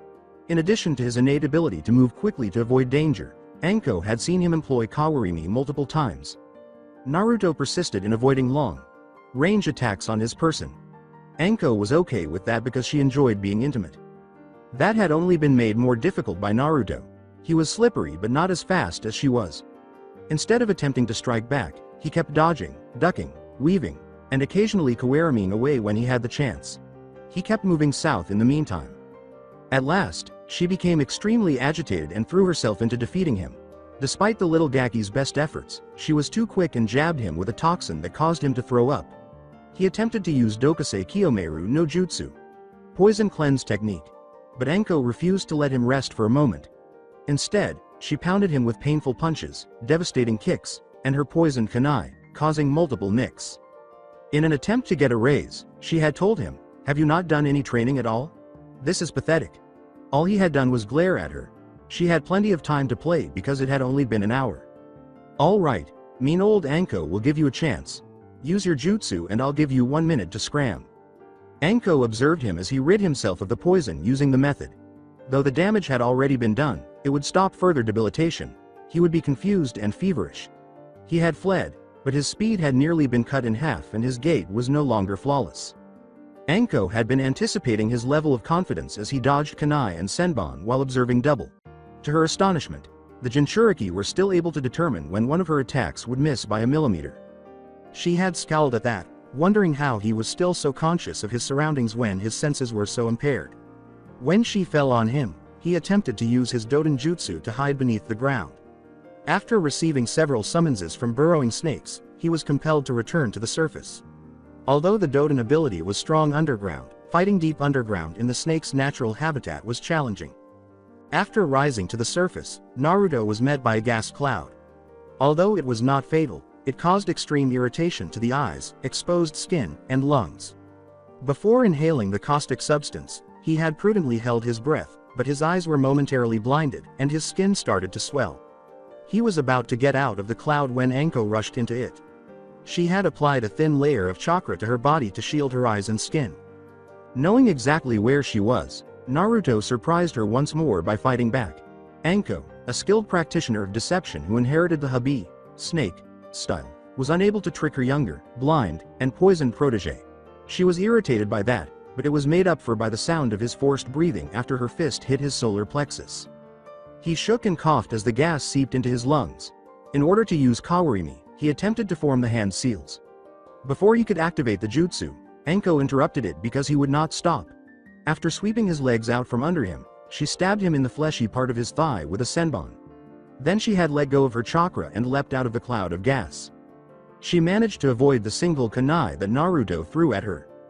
Her eyes had widened as Naruto used the flying kunai to complete his Kawarimi after it had passed by. He threw 8 senbon out at her from a few feet away while holding them between his fingers. She deflected most of them because there had been no time to dodge, but she took one to her shoulder. Although she was impervious to many poisons, she would not take the chance that her one-time pupil might win her over again. She concentrated on her chakra and cleansed her system using the potent Dokasei Kiyomeru no Jutsu, poison cleanse technique. Although it didn't work on everything, it did work on a lot of poisons, and she was safe unless he had brought something really exotic with him on his travels. Naruto, however, had not been concerned about that and had run south as soon as Anko used her jutsu. She had been repeatedly taken by surprise by Naruto. She recalled smiling with delight. She would have live prey to play with for a while because he was undoubtedly not going to give up. An anaconda would ultimately crush Naruto's body, resulting in bruised ribs. He had a broken nose. More than a dozen non-lethal poisons had been thrown at him. His torso was covered in bruises from kicks and punches.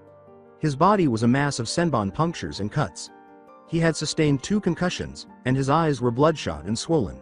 It had all been very energizing to Anko. Although Naruto was a complete mess at the end of the day, he was not seriously injured enough to be unable to take the Chunin exam. Furthermore, the child had not given up and had not even made an effort to request a break. He fought as a shinobi should, never giving up, trying to take advantage of any advantage he could until the very end. To help him advance, Anko would introduce him to the sensei she thought would be best for him. That crazy man is the only one who could make it through his training. After a year or two, You won't be able to afford to give me the best money possible to engage in a serious conflict with him. The stolen body of Kurama had healed rapidly. He was only temporarily incapacitated by severe injuries. Although he suspected that was the purpose of his painful injuries, they were temporary and had no effect on his training schedule. It was also evident that even though he was making progress, there was still more to be done. Despite his lack of full-fledged Jonin status, Mitarashi had not even come close to defeating her. It was a victory in and of itself because he had made her work for it. His training session with his former sensei would now pay off, giving him access to another sensei who could increase the power of this body. If the method could compete with Akamichi food pills, it must have been strong. It might even function in his actual form, which would prevent attempts to bind him in the future. Indeed, he was curious to find out who this sensei was. He made his way over to the training field where he was to meet Anko. 3 chakra signals were detected in front of him. Anko was unmistakably one. Kurama could see that the other's chakra system was broken and would not work properly. Consequently, his new ad hoc sensei had to be the third. The person's chakra was powerful, but not as powerful as Asuma's. Naruto saw the 2 green-clad shinobi conversing with Anko as he entered the training field. Visually, the 2 appeared to be father and son, but Kurama's Biju senses informed him that they lacked the typical biological indicators of kinship. There is the little Gaki. Say hello to Maida Guy, Konoha's best taijutsu sensei. Guy smiled so brightly that Kurama thought he had bleached them white with some kind of chakra. Kurama was a little let down by the first impression. One of his strengths was not taijutsu. He would only need to gradually accelerate Naruto's body. After that, his superior intelligence and concentration would enable him to overcome his rivals. Hello. My name is Naruto and I want to get stronger so no one can ever hurt my friends again. Guy's miniature form leapt into the space. Yosh, what a youthful goal, I would be honored to spar with you. With a shrug, Kurama turned to face Guy and Anko, who both nodded. Additionally, Anko stated, Taijutsu only Naruto. Kurama said to the miniature Guy, all right, and who are you? I am Rock Lee, student to the best sensei in the world and I am a genius of hard work. Kurama just dropped into a fighting stance, sensing that he would have to sit through a lecture if he asked any questions. Lee grinned and lunged toward him, kicking him viciously first. Kurama was as quick as the boy. Kurama felt the weight as well as the power behind the kick, which he blocked. He would wear a temporary bruise, but the additional weight did not lower his defenses. A brief close-quarters exchange of blocks and attacks ensued as Lee deftly blocked Kurama's close-in attack. His opponent was skilled despite his rather ridiculous appearance. His own style was effectively countered by the Goken, strong fist, style. He only extended on the attack, and the slashing motions were close to the body in defense. Lee whirled in midair as Kurama attempted a throw, and Kurama ducked as his weighted leg shot toward him. In a blur, Lee sprang forward and landed gracefully on the ground. Kurama kept track of his movements. If he had been able to use Senbon, the headlong charge would have left his attacker covered in them. He turned to the side and struck the ribs perpendicularly since he was unable to. After that was blocked, the 2 engaged in another quick exchange. This time, instead of trying a throw, Kurama let a punch land in his midsection, which gave him the opportunity to elbow Lee in the jaw. That was unexpected, and Lee was struck in the nose by the elbow. While Lee was momentarily stunned, Kurama wasted no time. He struck Lee in the middle 3 times, his hands a blur. Kurama put an elbow to Lee's back of the neck to end the altercation, and Lee doubled over. The new sensei gave him a startled look. Guy helped his student up and turned to face him, saying, You bested my student in taijutsu. A most youthful example. Your opponent accepted a punch in order to make an attack of his own. Never assume your opponent must block. This goes beyond just taijutsu, many opponents use other tricks. Hi.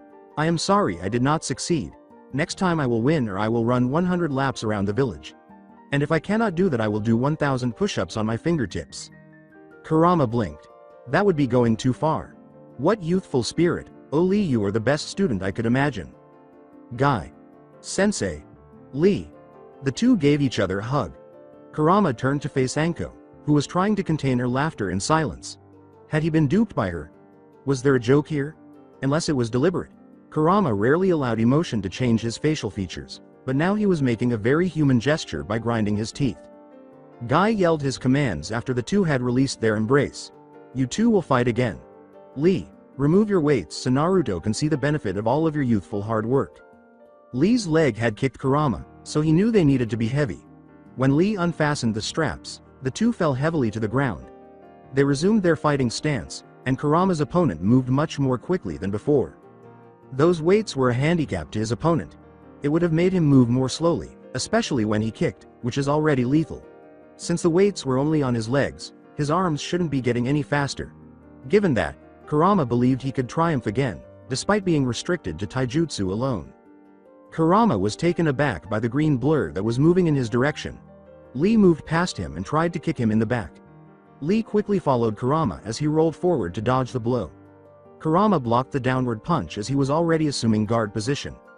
Kurama just managed to get his forearm in the way of Lee's green clad knee as it slammed up toward his midsection.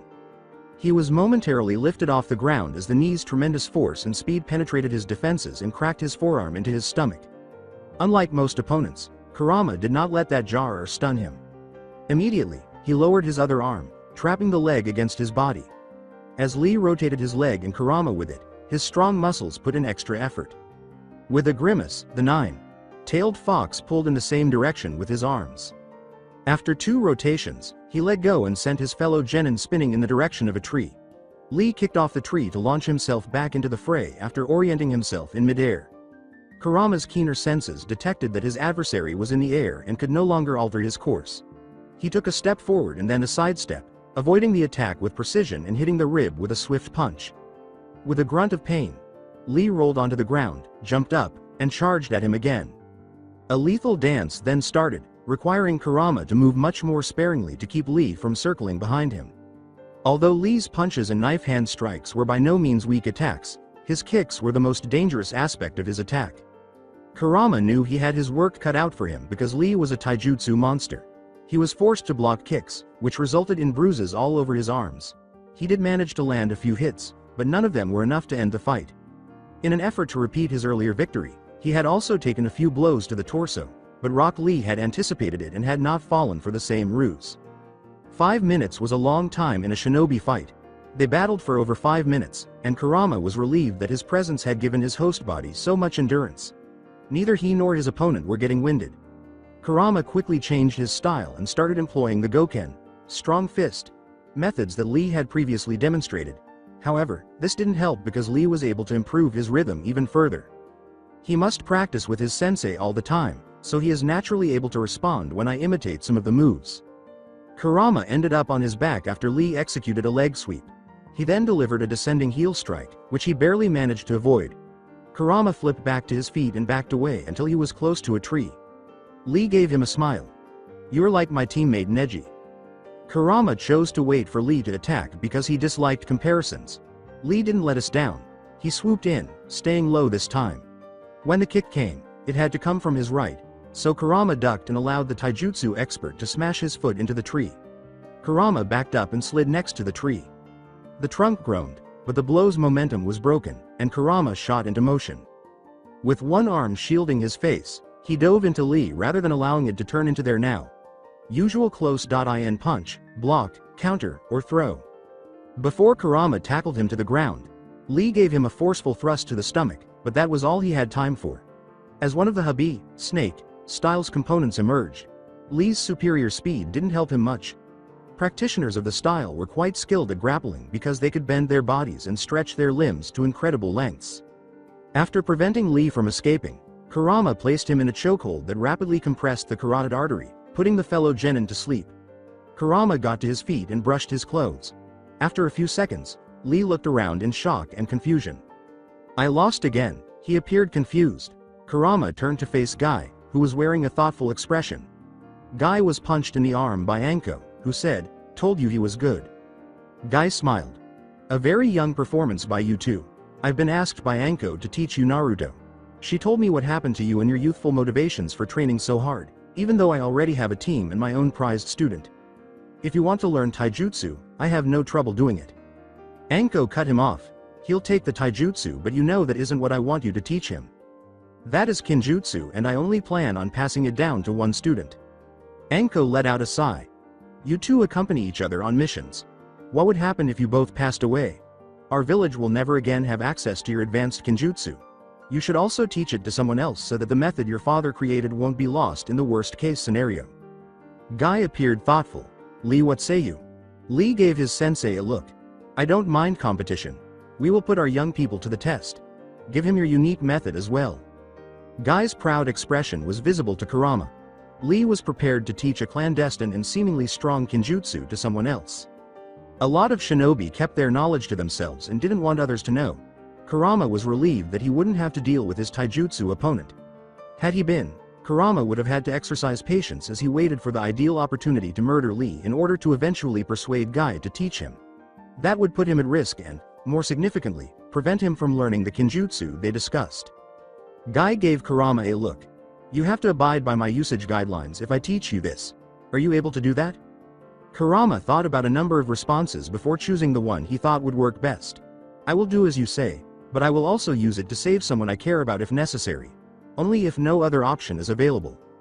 Guy gave him a smile. "You'll be an excellent student, Yash." Lee engages Naruto in combat once more. "You can use Simon, Gate of Life, this time." Kurama sensed something going on inside Lee's body as he smiled. Kurama saw Lee's skin turn red as power radiated outward. Kurama couldn't quite make out what he was doing. It seemed more like he was changing his body into a better version of itself than he was creating chakra. "Begin!" exclaimed Guy. The tracking of Lee's body was made easy by Kurama's Biju. Enhanced senses. Even though Kurama crossed his arms in an instant, he was still nearly too slow as Lee launched himself at a faster rate than before. Naruto was knocked completely off his feet after taking a blow to his forearms. It felt like a bone had been cracked, and the force of the blow would leave more than just a bruise. Amazing. As he sailed backward from the crushing blow, Kurama realized that he couldn't just casually block Lee's attacks. He also couldn't really avoid them at the same time. After taking a moment to check that Naruto wasn't seriously hurt, Lee leapt forward once more. This time, Kurama waited for Lee to commit before diving to the left of the attack. Lee had so much momentum that he sped by without being able to strike. Less than a second passed before Lee regained his footing and charged forward. Kurama was unable to keep up with the assault's strength and speed. It would have been different if he had been allowed to use his ninjutsu or poisons, but he was outmatched in this situation with these regulations. Kurama remained in the block position as Rock Lee moved forward. He changed the blow at the last second into his own punch at the charging genin rather than taking it. It was a respectable attempt, but Lee instantly and sharply blocked it away before delivering his main blow, which struck Naruto in the cheek and knocked him down. Well done. Lee let himself fall out of the Simon, Gate of Life, when Guy yelled out. After giggling, Anko approached the spot where Naruto was lying on the ground. She kicked his injured forearm lightly. "I assured you that this plan would be superior to your previous one." Never question the beauty and brilliance of Anko Midarashi. Although Kurama groaned, he was happy inside. By the time Lee used that odd jutsu, his strength had more than doubled. Lee had advanced his already formidable taijutsu. He could have engaged a Jonin in hand-to hand combat with that level of power and speed. Kurama stood up, his arm hurting a great deal. "That was a great spar, Lee." Lee grinned. "Gosh, and such a young enemy. Are you hurt, though? Your arm gave out to me." "It happens, especially when I get training with Anko." Guy's quick, troubled glance at Anko made Kurama laugh inwardly. "The Gaki will recover quickly. Without my help, you determine your training schedule. I've finished my work. Aim to avoid dying during the Chunin exams." Exams were coming up soon. At first, Kurama was disappointed to hear that he would not be taught how to enter the gates before the test. Guy had described how injuries and extreme exhaustion were common during the early stages of jutsu practice and instruction. Despite Guy's insistence, Kurama was certain that Naruto's body, with his improved recuperation abilities, would be fine. Instead, he gained more knowledge of the Goken, strong fist, style during their training sessions, which emphasized the gate's potential for sheer power. Kurama was obsessed with the team's exam preparation, which Asuma had allowed them to do as they saw fit. He practiced his chakra control and poison craft when he wasn't with the two shinobi in green that gave him headaches. Although it was an old struggle, he knew it required careful attention. He also visited Shoji and Ino. His two teammates put a lot of effort into their clan jutsu training. He was happy as long as they didn't stop him.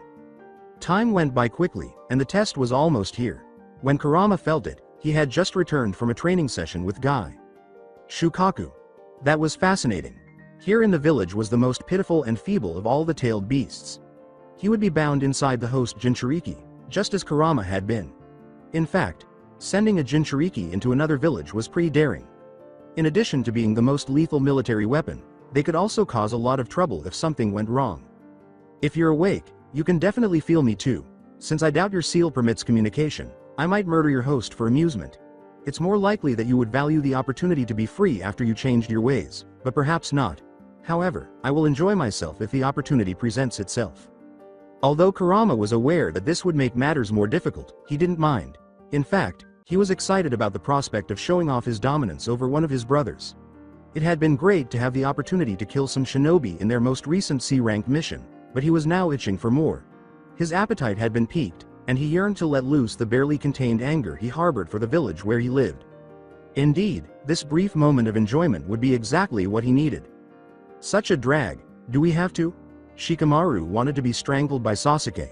He needed more power, and the world's most lazy teammate was getting in the way. Getting the bastard to do anything was like pulling teeth, even though he wasn't as useless as Sakura in a fight.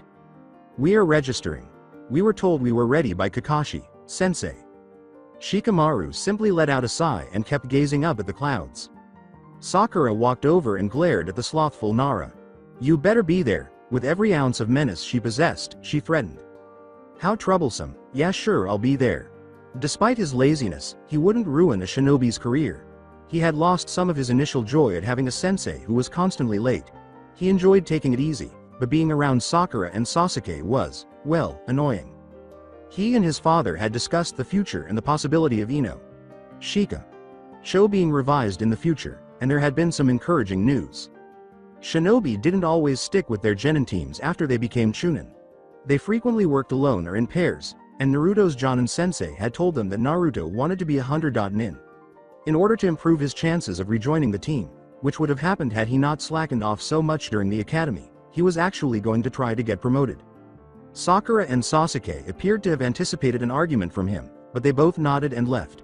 Experience had taught Shikamaru that usually meant Sakura would watch while Sasuke went to train. These tests are going to be really tedious. So that's it for today. I hope you guys enjoyed it. Don't forget to like, share and subscribe to the channel for more awesome stories like this. Thank you. See you all in my next video.